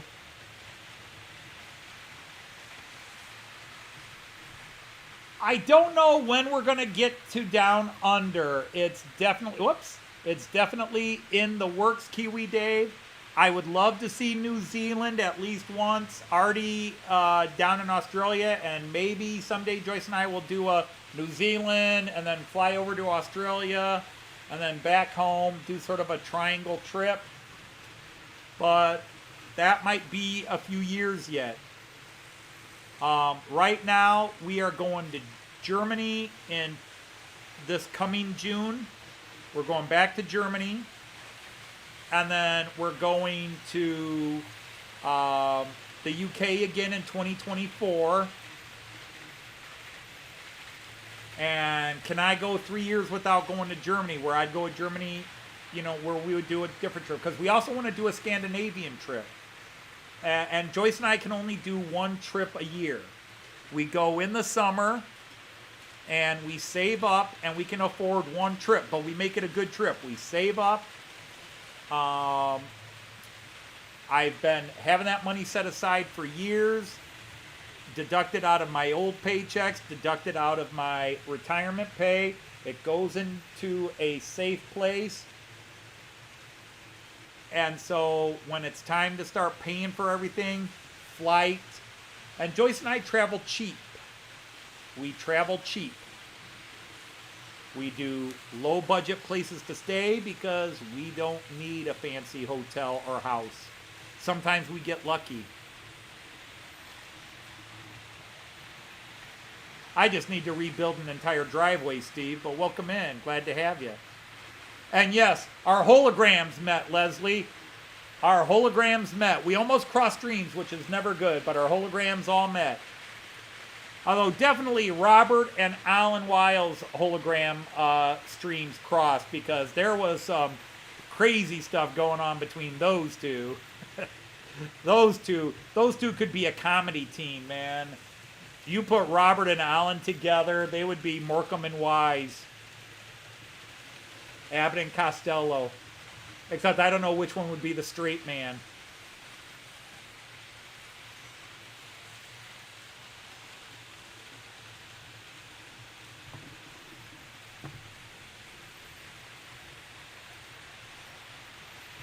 Well, take some pictures or video and post it on your website now that I am subscribed. Oh, that's nice. That's sharp. I know I'm only looking at the first 20, 30 seconds, but yeah. That's cool, Efo. I'd go there with you. So would Joyce.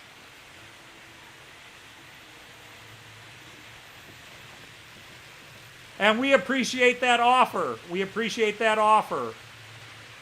With the fear that we would drive you crazy.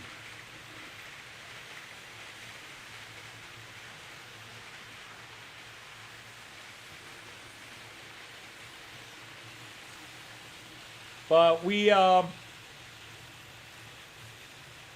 so the next 2 trips are planned. So the earliest we could think of doing Down Under is 2025. And then I would have to go back to Germany in 2026. Because I like going to Germany every year. I really do. But we can only do one trip. So if Joyce wants something different. But we've already decided we want to go back to the UK. There are things we still want to see in the UK, people we wanted to meet and didn't meet, people we would like to meet again.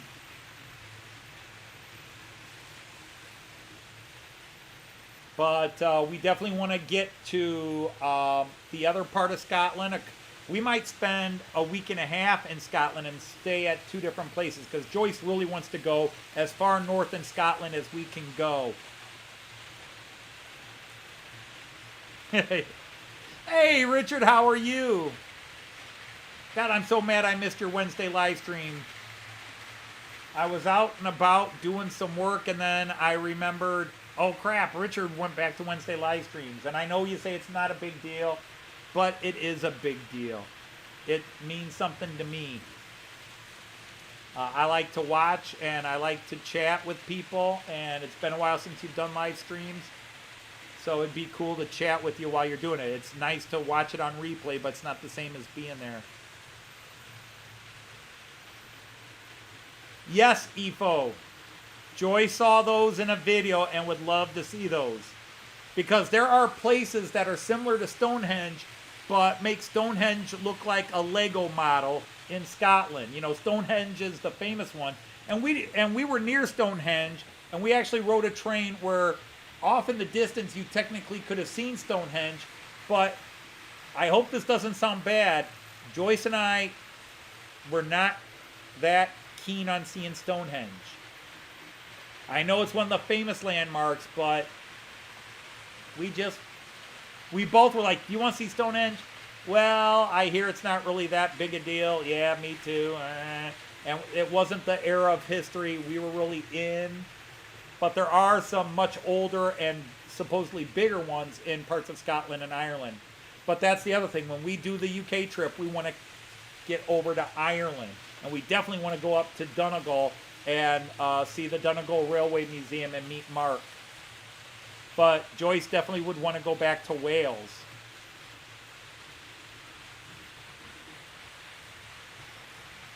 We also might try to buy a narrow boat and just live on a narrow boat. And maybe we'd see Dan Brown from Dan Brown Narrowboat Adventures. Because Dan Brown lives in Oswestry. And I'd like to go to Oswestry because one of my favorite poets of all time was born and raised in Oswestry, but he's buried in the fields of Flanders. That should be a clue to most of my UK people and many of my American viewers. His name was Wilfred Owen, and he was a beautiful poet. Although beautiful is probably the wrong word. He was a very dark and gritty poet. And Siegfried Sassoon became the famous World War I poet because he survived the war, whereas Wilfred Owen didn't. But Siegfried Sassoon basically said, Wilfred Owen makes my writing look like kindergartner scribblings. Wilfred was amazing. I love Wilfred Owen.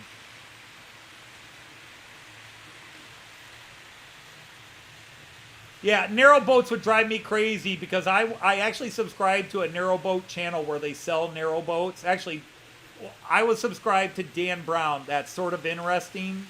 Because I subscribed to him when he was doing Sort of Interesting Trains, when he was living on land for a bit, after he sold Tilly, his first boat. And I like Dan Brown. Interesting chap that he is. But from his, I then subscribed to his narrowboat boat channel, his narrowboat channel. And Joyce and I really liked it. And we loved the idea of, oh, a narrowboat would be cool. Because you got to understand, if it's water, Joyce is there.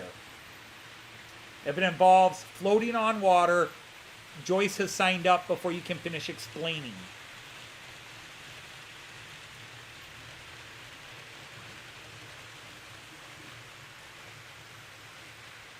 You know, Joyce could have been signing up for the Titanic and so, you know, big boat on the ocean, I'm on. But it could sink. There's going to be a famous crash. Could be a time traveler could tell her it's going to crash. Joyce would be like, nah, you're crazy. If it's something on water, Joyce is there. So yeah, we got addicted to watching the Narrowboat channel.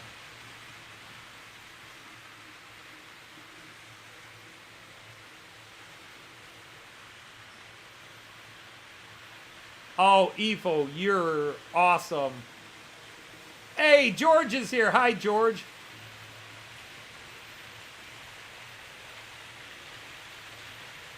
So we are 2023 Germany, 2024 the UK, and we haven't decided on 2025. Hey, John Dawson is here. I think I saw him come in a little bit ago and missed it.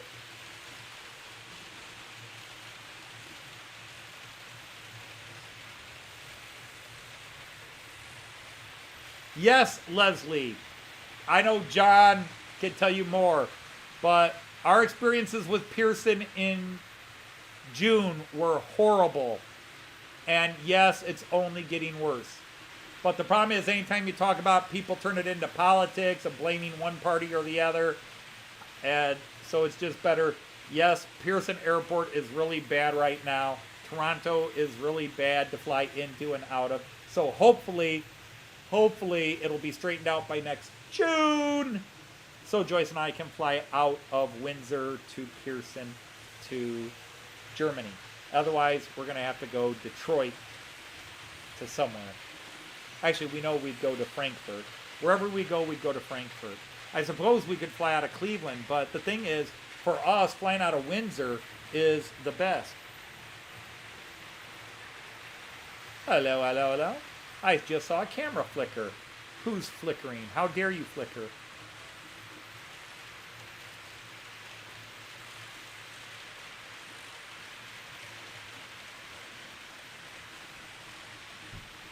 With all the flights they're canceling, yes, it would be. Actually, it's a 6-hour drive from us. Toronto, well, to get to Pearson, probably a 7-hour drive for us. Depends on how much Joyce drinks. 6.5 to 8 hours. Joyce says this. Oh, never mind. Joyce has to go to the bathroom a lot when we travel.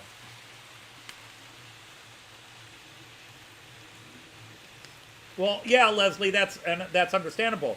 You know, a lot of us average folks hadn't traveled for, well, you know, June of 2019 to June of 2022. That was 3 years that we hadn't traveled. 2 years and 11 months. You know, I was seeing these videos from these trust fund kids. It's 2021 and we're here in Europe. And I'm like, how'd you get there? The borders are closed.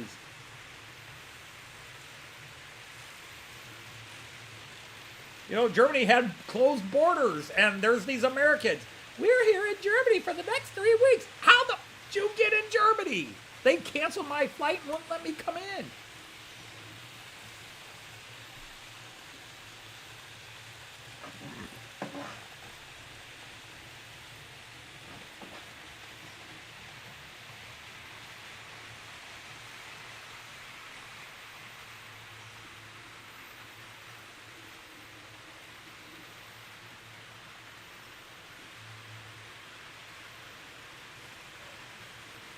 You know, the funny thing, Ifo, is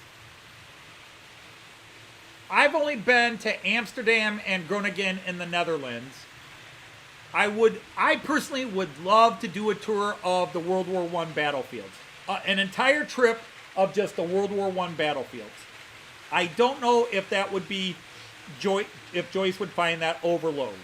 I mean, she handled my castles in the UK very well. But we buried it up enough.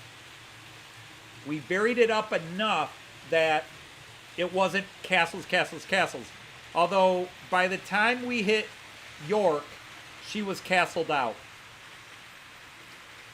York Castle, the little Norman keep, was cute, and she enjoyed it. But by the time we hit York, she was castled out. The one thing she liked was walking the walls in York, the city walls. We walked most of the city perimeter.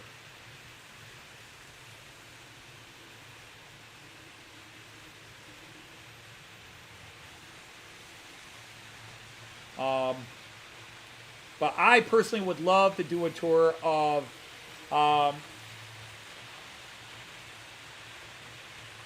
like Ypres, Saint-Mihiel and Verdun.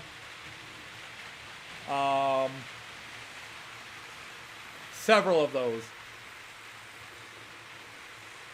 And because World War I was always one of my favorite history studies. I mean, in terms of warfare, it was the worst.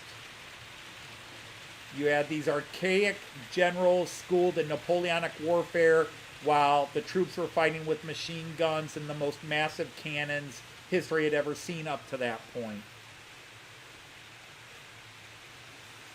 You know, they were fighting you know, it's hard to say, you know, we talk about a lot, what was the first modern war? Well, in my opinion, World War II was the first modern war fought with modern tactics. But there were parts of the American Civil War in the 1860s and the Crimean War in the 1850s that showed warfare was evolving and nobody got the message. The trench warfare and some of the battles, like Balaclava, in the Crimean War, and the 7 Days Battle, the Battle of the Wilderness in the American Civil War were precursors to World War I, but they still had that more Napoleonic era weaponry. So World War I was the last big war fought with that Napoleonic mentality of line your troops up and clash at each other. And it was stupid. And I know a lot of people get defensive, but the high command of most of those armies were idiots. The British high command, the French high command, the Prussian high command. I might put the Prussian high command a little above the others, but the general staffs of, these guys that fought the Boer War and the colonial wars, they had no understanding. And they were ordering thousands and tens of thousands of men to walk out and die. Well, if you all just fight bravely enough, we'll capture that hill. Well, no, I think those 500 German machine guns have got something to say about that. It was just idiotic. It was super idiotic, and too many generals got away and even had men executed for cowardice. I mean, look how many French soldiers mutinied in 1916 they mutinied, and how many were executed for cowardice?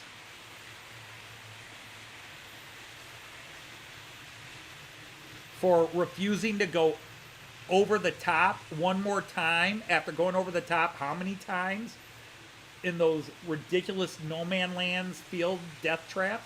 It was disgusting.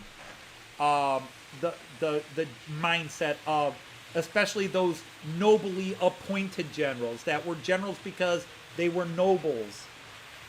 Well, they went to Sandhurst, or I forget what the French military school is, and had never really seen combat. And nobody had seen that combat. Oh, yeah, I would like to get down there. To be honest, I would love to go see the old battlefield of Caporetto down in Italy. But, yeah, I would love to see all the World War I battlefields. I know, like, Belgians still harbor a bit of a grudge to Germany for what happened in World War I, although, again, I don't like the fact, and it's not because I'm German, but as looking back at 2020 hindsight, France and Russia were just as responsible for World War I as Germany was. In fact, I think France should bear a stronger blame for it than Germany. Everybody wanted to keep it, everybody was trying to keep it. All right, Austria, Serbia. But Russia would not back down. If Austria goes against Serbia, and the Serbians probably would have kicked the Austrians' asses anyhow. But Russia refused to back down. And Germany was telling Russia, hey, if you guys support Serbia in this, we have to support Austria, and that's going to be a big bloody war. And then they tried to get France, and nobody would back down, because deep down they all wanted that war. France wanted to get revenge for the Franco-Prussian War, and they were going to play Germany to the end, and they got what they wanted. Even England at first said no, and it wasn't until Germany invaded Belgium that England said, okay, that's our reason to get into the war. Because even the British felt that the French were provoking it beyond the way it should have been. But, winners write history. So the Germans are blamed for World War I. Even a lot of history books today. But really, I think everybody bears equal blame. Germany's not innocent, but they weren't entirely to blame either. You know, there it was a pie and divided equally among about 5 countries for blame. And so World War One was always a fascinating study. Also because my grandfather fought in World War One, and had stories to tell.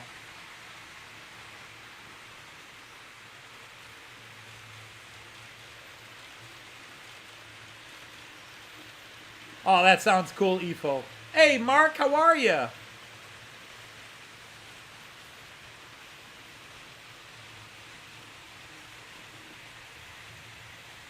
Yeah, I have seen video, Efo, of the train that was it the French or the Italians were building up high in the Alps to move their troops and supplies for World War One, and then they gave up. But yeah, there's all kinds of stuff. They find every few years they find frozen Italian and Austrian soldiers up in the Alps. In fact, that's when they found Etsy, the Austro-Italian caveman, not Neanderthal, Neolithic man. Their first thought was it was a soldier, and then their second thought it was a hiker, because they still find some of those people. What was it? 5 years ago in the French Alps, they found that husband and wife that disappeared in the 1920s. They found their bodies.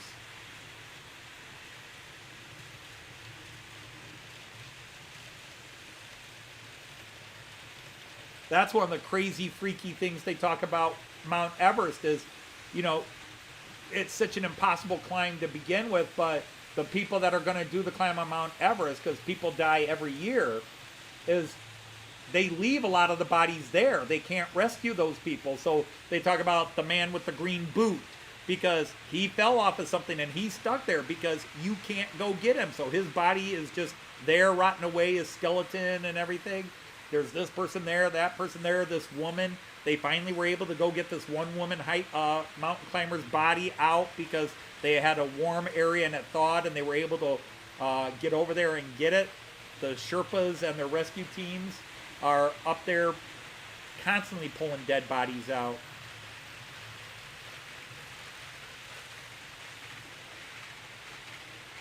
I'm good. I'm good. I've had a good week. I'm still waiting for Joyce to make her appearance because it's 5:30. I knew she was going to be late at work today because she was talking about it.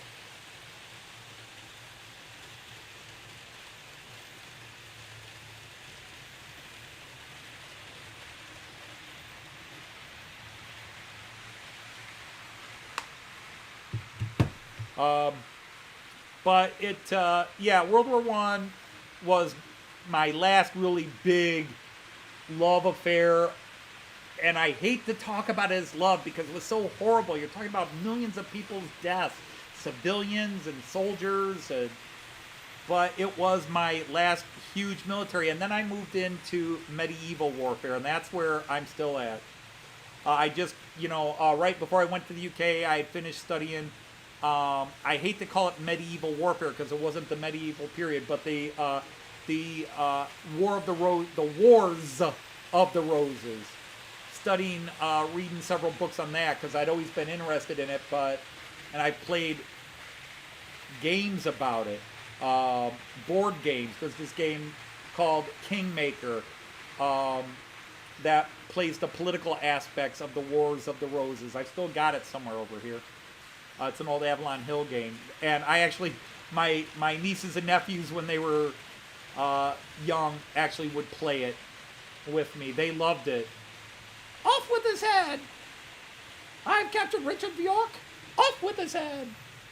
But yeah, but the 11th century, 12th century, 13th century warfare into the 100 Years' War, that's my huge love. Probably because that also tied in with my Lord of the Rings stuff, which is basically that post-Roman Empire, early medieval kind of warfare stuff, and I've got thousands of Lord of the Rings battle figures still. I sold off most of my war gaming stuff, but I kept all my Lord of the Rings stuff because I'm too much a Lord of the Rings geek to give it away. But I do have my Lord of the Rings stuff over there. You're a Lancastrian. As a late viewer, I side with York. As somebody with 2020 hindsight, reading through the, it all started as two houses of the Plantagenets, but I guess I would be a Yorkist. I really do not like the Tudors. I do not like Elizabeth Woodville in history, and I do not like Henry Tudor.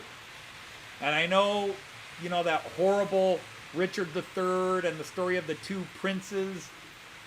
Did he kill them, or did he order them killed? And that was always the brazen story, because they hadn't been seen for months before he was killed in battle. But the truth is, they had already been declared illegitimate and had been denied the throne by a parliament that, of course, Richard, Duke of York, and then King Richard III had hastily convened and made sure they were declared. But you look at Richard's history, and all we have is that Shakespearean portrayal of what a decrepit, plotting, scheming, evil bastard he was. But the fact is, he was a loyal, brave, intelligent, very well thought out man who was very dedicated to his brother Edward. And some histories say, hey, Edward was a great king, but he was a drunk and a womanizer, and he died of his excess of wine and alcohol and women. And it's quite possible he did. But there's also potential evidence that Elizabeth Woodville poisoned him. And that Richard, Duke of York, at the time, saw, because Elizabeth was getting, because she was the queen and had the king's ear, she was getting all her incompetent brothers and uncles and second cousins 3 times removed appointed to high positions throughout the kingdom. And these guys were not the best to be in charge of England. And she was making sure her family, and her family were nobodies. They were not nobility. They were commoners. And she was getting her family appointed everywhere. And there was a lot of machinations, and basically it was Elizabeth Woodville against Richard, and Richard basically felt he had to make the move, or get her 2 sons away from them. Now, did he kill the kids? It's quite probable he had them killed, or Buckingham did it for him. But the fact is, Henry Tudor benefited more from their deaths than Richard did, because Henry Tudor had no claims to the throne. Who became Henry VII? He had no claims to the throne. And the 2 princes were more in his way than they were Richard, Duke of York. Now again, once he got himself declared king, and yes, was that a bit of a dirty deal? But in he was trying to preserve his brother's legacy, and 2 kids being controlled by their mom were not the best choice for kings, because they'd already been through that with Henry VI, who was a complete numbskull as a child king. So it was an ugly thing. That's my opinions as an American. But yes, I think looking back through history, I'm more of a Yorkist than a Lancastrian. Sorry.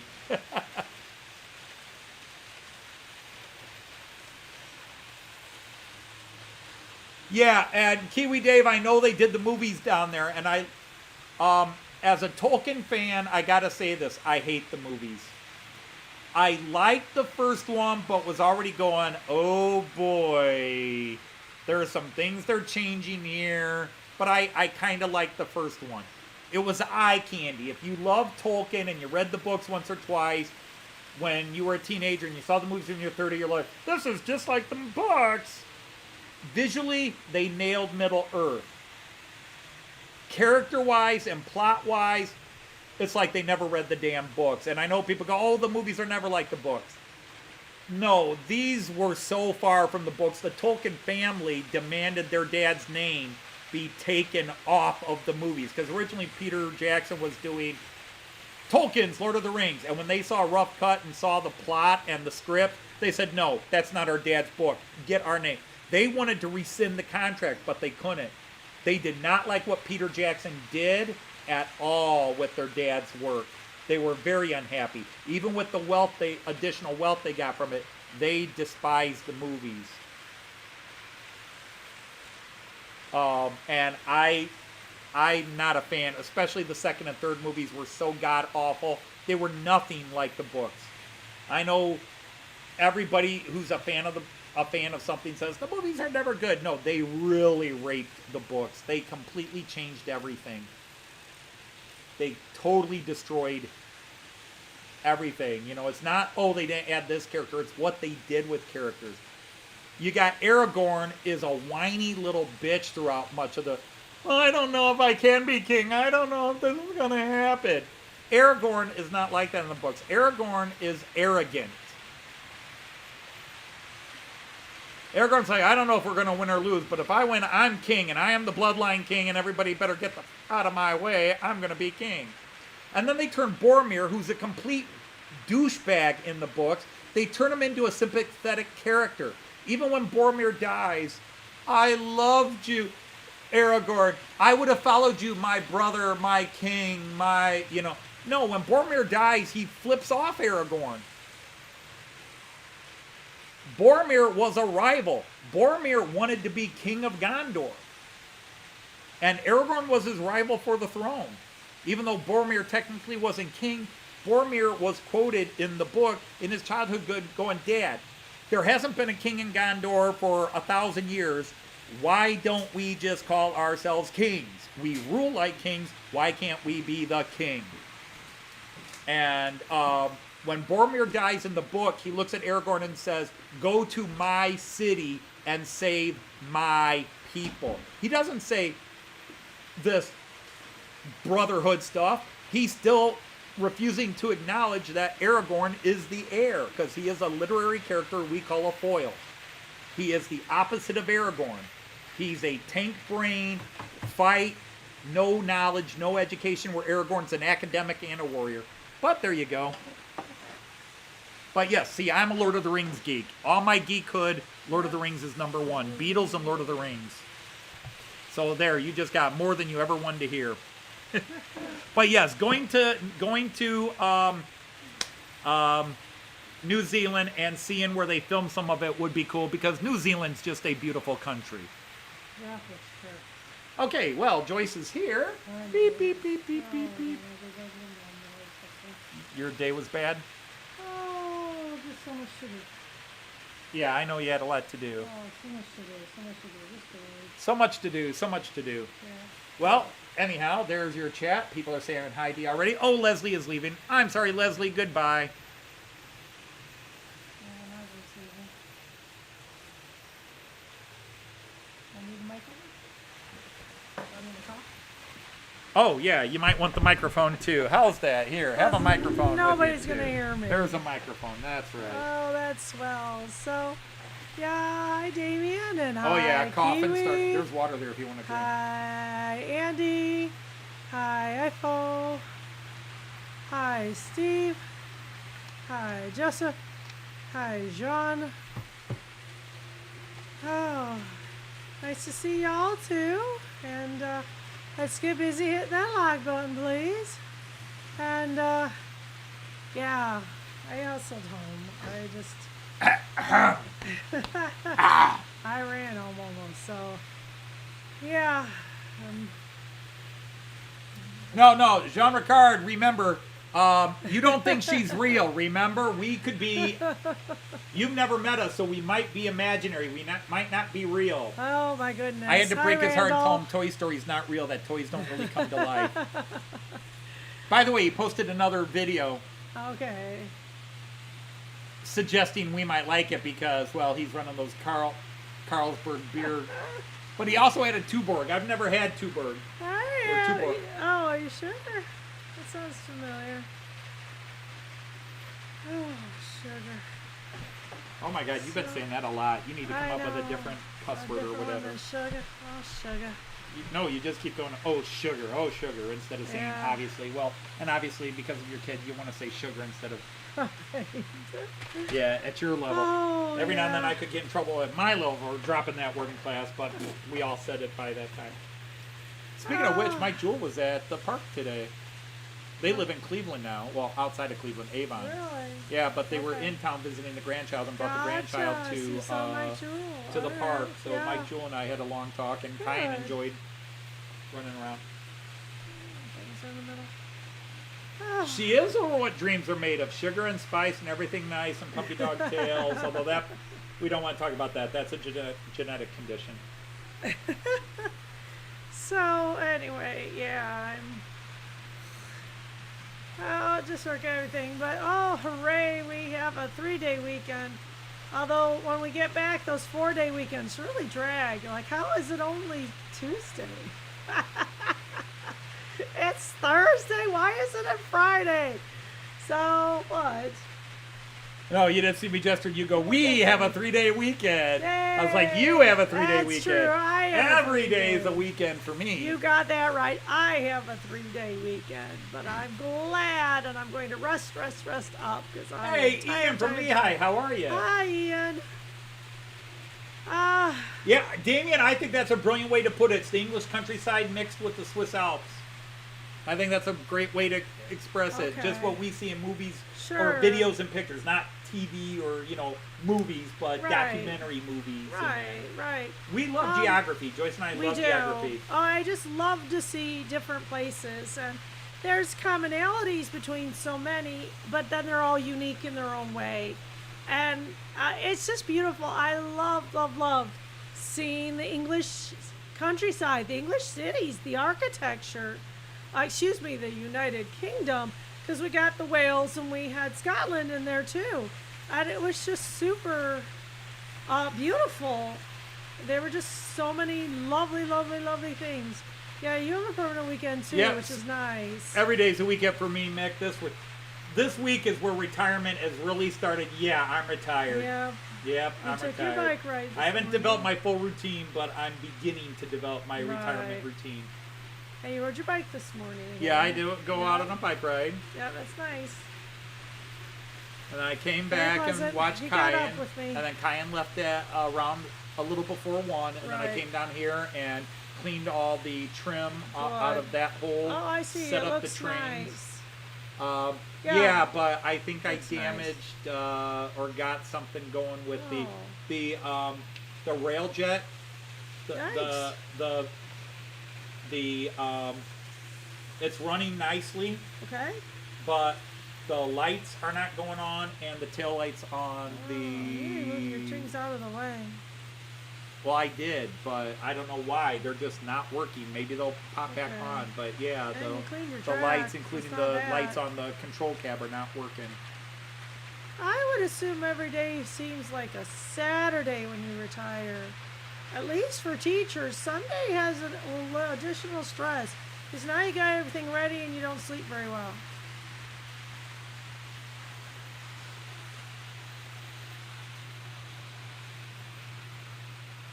Well, Yeah, so well, was London, Christchurch, but it wasn't Christchurch, and pretty.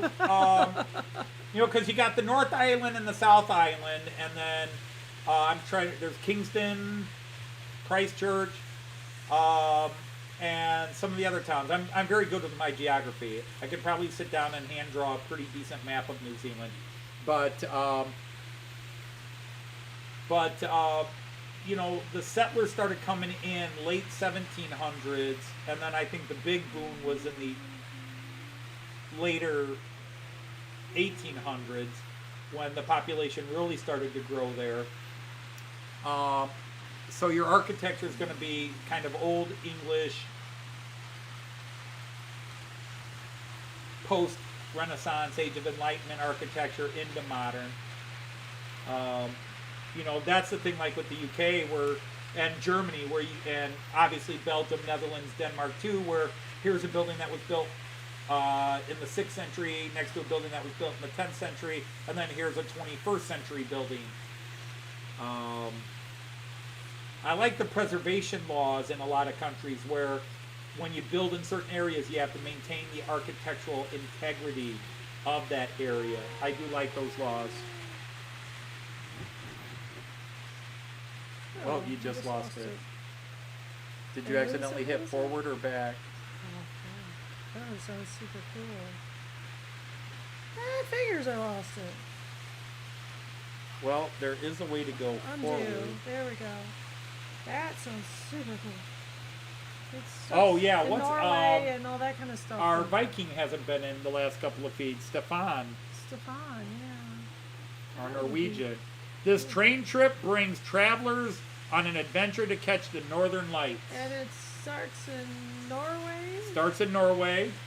And sounds super cool. And we know some people that live up there, so you know. Now that would be a train trip. That would be a train trip. I don't know, should I share it? Oh, right. Yeah, I did forget about those. Hey, Oma, say hi to Kyan. Hi, Kai. Love you, pumpkin pie. Where am I? Let's see. Hi, sweet. Kisses from Oma. That one. Kisses from Oma. Mwah, mwah. Love you, love you, love you, pumpkin. I missed you today.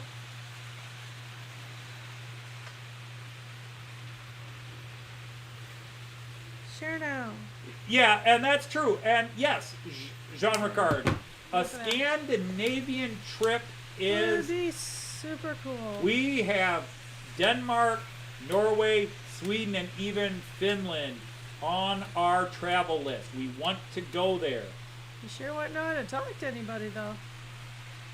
No, but then we'd be on even footing because, like, when we go to Germany, you know, I could speak to everybody. When we went to the UK, it would be like going to the UK, except but they all speak good English over there, except Jean Ricard.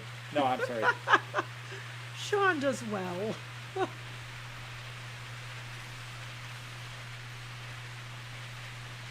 Yeah, okay. Yeah, Derby Day tomorrow. Derby Day? Derby Day. Derby Day.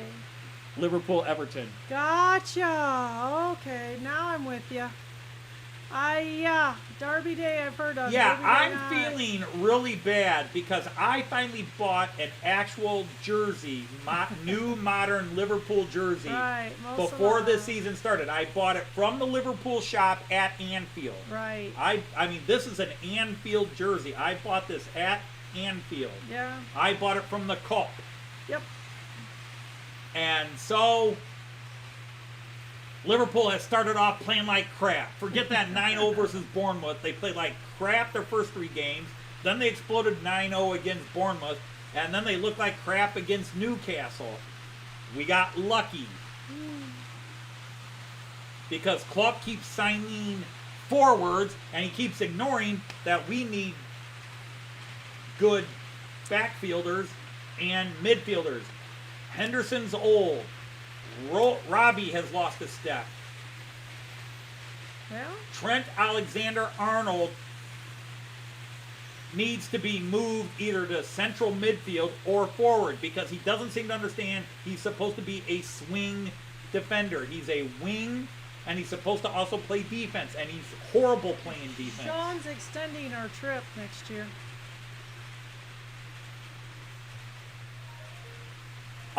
That is definitely doable, Jean Ricard, because I'm already extending our trip and adding days in Hamburg.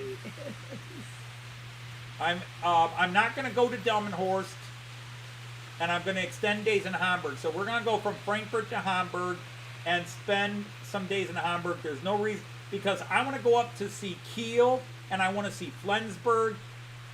And if we stayed several days in Hamburg, we could probably hop up to Copenhagen. We were sort of hoping that you'd come down.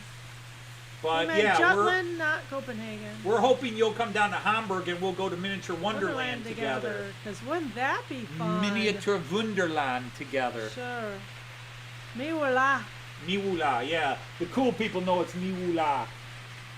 The hipsters, we know it. It's Miwula. Miwula. Yeah, we're hipsters. Yeah, the cool people. It's not Miniature Wonderland. It's not Miniature Wonderland. The cool people know it's Miwula. And by the way, anybody else that wants to meet us in Hamburg next June and go to Miniature Wonderland, Sure. we'll tell you the date plenty It of would time. be fun, because, yeah, I think you still have to say when you're coming, don't you? And yeah, Jutland, not Copenhagen. But yeah, the thing Jutland or is Jutland or- trying to fit that all in, because we're planning on doing what we already scheduled in 2020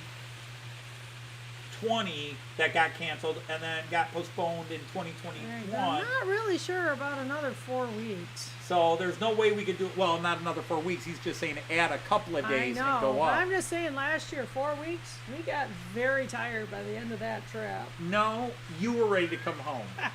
We were tired. We got tired. We were tired. We but were not moving real well. We hit London again, and we were just like, meh. But that's because there was nothing new to do in London. Well, yeah. We went over to Buckingham Palace and we handled it fine. did. You were It was ready to like come home because that. 4 weeks was too long for you. And it was just one day too many at least.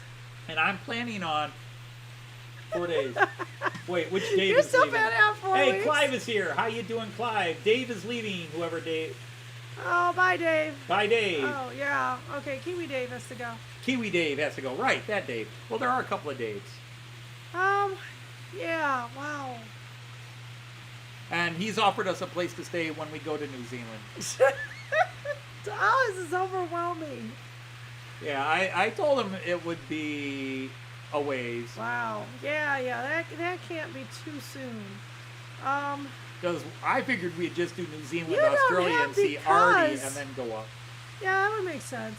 New You don't Zealand. have because today. Yeah, I forgot it. Is It this accidentally shit deleted it. because? No, it should be because. Because Domo Origato Mr. Roboto. It doesn't have to make sense. It just, all my live streams are supposed to start with because, and I forgot it. That's why I'm noticing it. Well, I can We're go only and up to change 24 it. likes. If you haven't hit that like button, we still want you to hit the like button. Well, yeah, we I only don't got mind 15 watching, expanding. so we lost a I lot know. of people. I don't mind expanding. Well, a couple people gone to bed because it's getting late in the UK.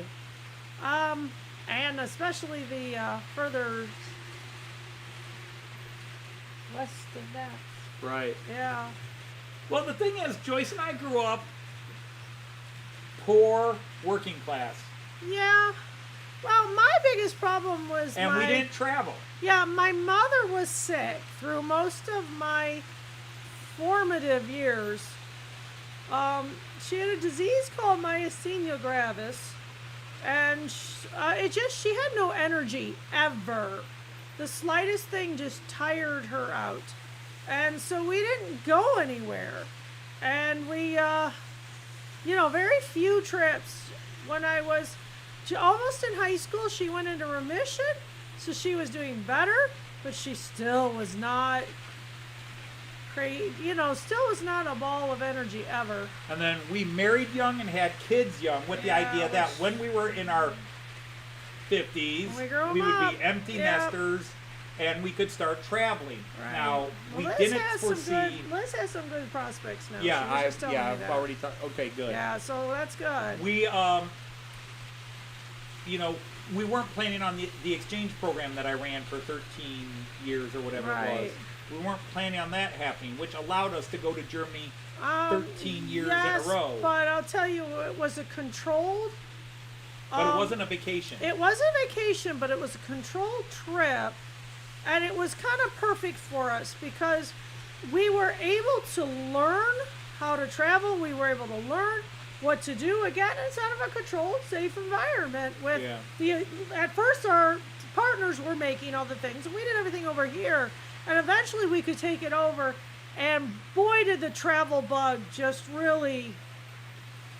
So we already had the blow money up. set aside for the exchange program because the exchange program ended kind of abruptly. Yeah, kinda. It just petered out. So in 2017, we people already had the didn't money feel set safe aside to traveling. That go was to a big Germany problem. because we were going to do the exchange program, and then it didn't happen. And we had the money, so we said, well, let's just go to... And that was the first time we traveled on our own. Yeah. That was the first time we ever traveled on our own. But after 13, 14 trips to Germany, Well, out of with the country. students, because it was much harder with students. With the two of us, it was like, oh, what the hell? Oh, heck yeah. But 2017, we were on a tight budget. Oh, yeah. 2019, we had a little bit more money, and then this trip to the UK after. Wendy, we love you, but it really helped when you children grew up and could support yourselves mostly. But this trip to the UK, I mean, I hate to say it, but I had my retirement buyout. They gave me my lump sum payout. It's a horrible thing to say, but I kind of had money to burn on this UK trip. So we went for almost 4 full weeks. Yes, you didn't need to burn it. And we did burn some of it. But, you know, some of the stuff we did to deal with the train strike. I don't think we were that right. Like where we needed 120 pounds or whatever to rent a bus just in case our train got canceled. And then we couldn't get the money back because it was too late. It was too late. Because we had to wait till last minute. That would have killed us 4 years ago, 5 years ago. And this summer it was like, yeah, well, what the hell was insurance? And my brain, it would have really upset me, except I really marked it as insurance. And that's how insurance works. You pay for something that you may never need, but you have it in case you do. And that's what that was. And Bamberg was on our trip in 2020. Right. That we never took. We plan on doing next year. So Bamberg is definitely a place we're going to hit. We haven't had the Bamberg Rauch beer. We haven't had that, but when we go to those cities, we like to try the local stuff, famous and not famous. Yeah, as long as they're serious about it. Yeah, so yeah, Bamberg's we've definitely been on the trip. in the Reeperbahn in Hamburg, and that's all right. What'd you think of it? Of what? The Reeperbahn. Well, the Reeperbahn is not what it was in the 60s, 70s, and 80s. The Reeperbahn is reduced to grosse Freiheitsstraße. Yeah, they haven't pushed it up like Liverpool has tried to do. In fact, the Beatles Museum in the Reeperbahn is closed. But where the Reeperbahn in the 50s, 60s, 70s, and even into the 80s was the Reeperbahn and the grosse Freiheitsstraße and 3 other streets and their connecting roads. Now it's really just grosse Freiheitsstraße. I forget the other one because it's been a few years since I've been in that part of Hamburg. It's just grosse Freiheitsstraße. And most of the Reeperbahn is family tourist stuff. They still have the grosse Freiheitsstraße, which has all the strip joints and some of the old famous clubs that became famous with the Beatles. Yeah, but a lot of it's closed. But a lot of it has been revitalized. Really, the best part of it, I thought, was the But you can still walk down the Reeperbahnstraße, and there's the S&M Yeah, it would have been great in the 70s. So you got all your leather gear, your ball gags, your whips, and everything right there on a window with Mom and Dad and Junior walking past, and Junior going, "What's that, Daddy?" Yeah, exactly. Never mind, Junior. Just walk along with me. Pierre, I wonder if we didn't see it already. The first video on top? I think we maybe saw it. No, he's doing something special. Okay, then. We will see it then. We'll check it later. I know you want us to check it now to see if it's okay, and I know I could bring video up. Yeah, we'll check it later, though. We promise. We will. Herbertstrasse. Herbertstrasse? Yes.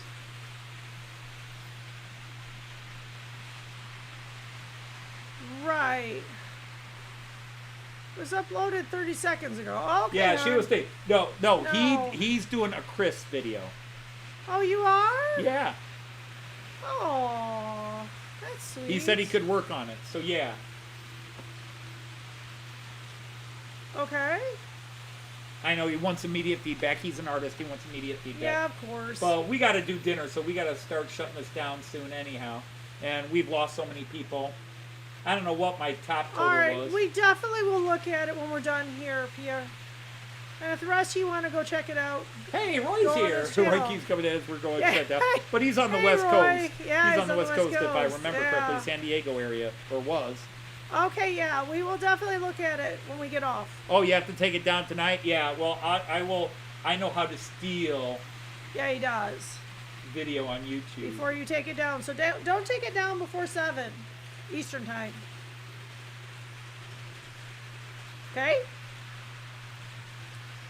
No problem. Okay. So yeah, that was but Yeah, it's 6 o'clock. yeah, I'm a huge Liverpool fan. Been a Liverpool fan forever, as everybody knows. Sure has been. And I'm not happy with. And Joyce will tell you, I've been complaining $5? for 3 years, if not longer, that Klopp keeps signing forwards and does not sign midfielders and keeps going with the same.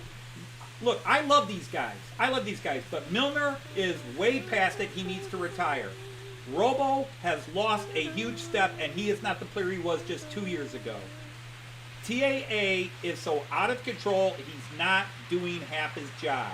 He's a talent, he's brilliant, but I'd almost move him to a cam role, a central attacking midfielder role, because he just doesn't play defense, and he makes bad decisions when he's trying to play defense. Rotenberg Altalba? Yeah, that was on the list too. No, we've never been to Rotenberg up there, Talba, but that's on the list. It was on the While trip? we're in Bamberg, we're going over to Rotenberg. Right, it was on the trip agenda. No, Jean Ricard, they have been sponsored by Carlsberg in years. That's why I always wanted to try Carlsberg, because they were for years in the 80s and 90s, they were sponsored by Carlsberg. My favorite jerseys were them with the Carlsberg across. Have you tried Carling? How about Stella Artois? Or even German Becks from Germany. German Becks. Hackebecks. Hackebecks. Which you can't get unless you live in the Bremen area. Super. So, yeah, you have to be around there. Yeah, I was nay impressed by Carlsberg. You haven't missed much? Why he no Rissen? Oh, Sam Rotenberg on the Talba. It's a huge tourist thing, but we've seen. But it's still one of those things. Like we did that with. Stella equals a headache. Anthony drinks Stella all the time. When he gets a beer, he does Stella. I love Stella. Yep. I gotta get a headache. When we did. We finally went and saw Neuschwanstein Castle, the fairy tale castle built by Ludwig II. All the Americans annoyed me. We finally went and saw it, because even though we always avoided it, we've been down in that area many times. We never went and saw it because, it's a stupid tourist thing. We've seen the pictures of it. That's so funny. I did enjoy it. Carlsberg was pukey. Wait, who said that? He said, "Fizzy, you're all pissy Stella." It's a swear word in his old shop. Well, the UK have their beer, and of course you get this nationalistic UK beer's the greatest and Euro beer sucks. Well, truly, we try. We'll try I the local found some UK beer. beers I liked, and I found a lot of UK beers that were sort of. I thought Carling was all right. I had that 3 times. Yeah, Carling. Okay, Carling was okay, but yeah, it's not spectacular. But it's a mild beer. Think that Irish beer Guinness sucks. I can't stand it. I think it's horrible. But I do love my Czech and German beers. And Clive, you and Alan Reynolds can go side by side.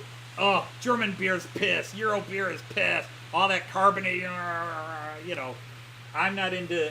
The only thing we can all agree on is American beer sucks. Yeah, Although I would, okay, I would go with. I like can't drink Michelob American Light. I think that's all right. When I was a teenager, I drank it until I started having European beer, and then American beer was over. Sure did. I mean, I can't do Bud anything. Bud Light, woof. German, Belgian, Czech, but you don't like Stella. I love Stella. Yeah. It's not my favorite beer, but over here in America, it's the best beer I can get locally.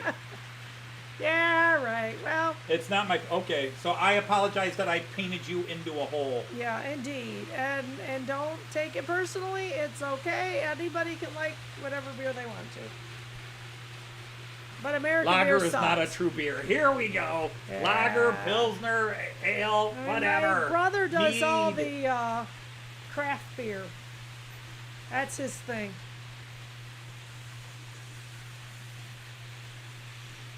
Yeah, the 2 champion games with Ranger and Liverpool.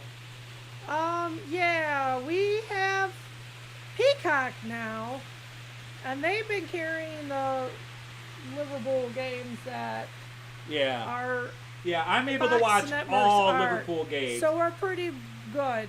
Normally in a season here on American TV, I would miss about 6 to 10 Premier Ooh, League I'd say games more than because they that. would take them off my main cable and put them on special broadcast. I think it's more But than now I that. have no 6 to 10 of the Ooh. regular.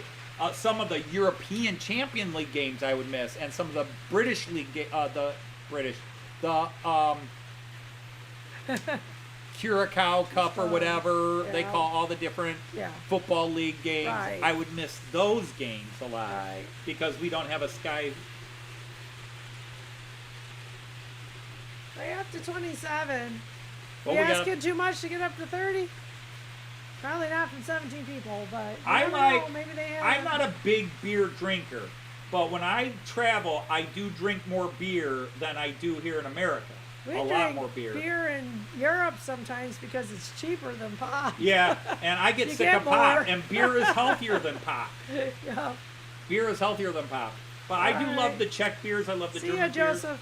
All right, Joseph, take care. Thanks for popping in. Yeah, we need to log We off need and to decide log our off. dinner. Yeah. I've been going for 2.5 hours. Yeah. So Czech let's do beer's that and excellent. start bringing it. I think we heard that before, that Czech beer is really good. Oh, I've had Czech beer. we've had Czech beer. Yeah, it was all right. Oh, your little we guy just on the call- floor is running. Yeah, the little guy on the floor is still running. You're a Zuma, right? Yep, Anthony's hungry. Stream's done. Joyce is hungry, and Joyce gets hangry. That I hungry, do. angry That combo. blood sugar She could gets star low. in a Snickers commercial. I could. You're not you when you're hungry. Yeah, the kids will tell me to eat something. Yeah, Joyce is. Where's the mouse? There's the mouse Pop. over here. Yeah. Yes, we say pop here. And we're not. What are you controlling this guy with? This one. Yep. Right Turn it now? anti-clockwise. Woo. Drove the train. You drove the Stop mallard. the train. Oh. Yeah, I had to put it back together, but before I could put it on the track, I picked it up from over there, and there were 2 screws that dropped out of it. I'd never done geez. anything. I sat it up there, and I 2 screws know. fell out of it. Oh, shoot. Hornby, sorry. Yeah, indeed. All those channels I'm watching where they're really dissing on Hornby, and this one was so bad. Yeah. Oh, Urkel is good. You don't have a floor cam. Urquell for the, is good. I don't have what? A floor cam. For No, I didn't have a floor cam. I was just letting them watch it behind me. But they also, I was running 7 trains today, a new record. I should have put the That's GoPro on, why in which case I would have had 11 cameras and 7 trains. That would have been a record. Who's going to beat that record? Somebody will take that challenge. Because Jack is now running 6 cameras. Real dumplings from your Chinese wife. There you go. Chinese dumplings. There you go. Noodles. Noodles for the... All right. Well, anyhow, as you South guys have Korean all group figured I'm out, many watching. of you are rushing out the door before we do. Yep. It has to be discussed, Sean. Yeah, that's why we got to get off, because we got to discuss Yeah. and get it, I'm assuming, ordered. See what Because I don't think Fussy I'm Kid cooking will tonight, eat. and I don't think she's cooking, and we didn't have anything out to cook. Right. So I don't know if it'll be pizza, but it's going to be something, whether we run out Andy. and get it or do it. So anyhow, Yes. since everybody's saying goodbye before we get a chance to say goodbye, we're going to say goodbye. Bye. So from Bye. this person who's got a video that's gone viral, Oh, well. my video on her little 64 subscriber channel has 500 and whatever views. It might That's be up to hilarious. 600 Does now. anybody know why? The same video I put on my channel with 1,200 subscribers, Oh, 171 that's a views. happy problem, Pierre. 500 and it's probably at 550 now. Wow. 540, 550 views Go for 1,000.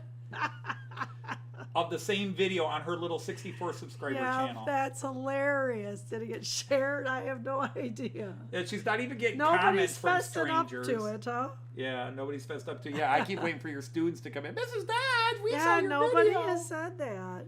So I don't know why, but anyhow. It's So right. Auf Wiedersehen, Did Mr. Joyce Joyce. tell you we saw him at the park? Yes, dear. Auf Wiedersehen, Here's choose Choose and and happy Happy trains. Trains. From Yeah, the Sean's wife got it and me. memorized. There you go. So bye. Take care, everybody. Auf Wiedersehen.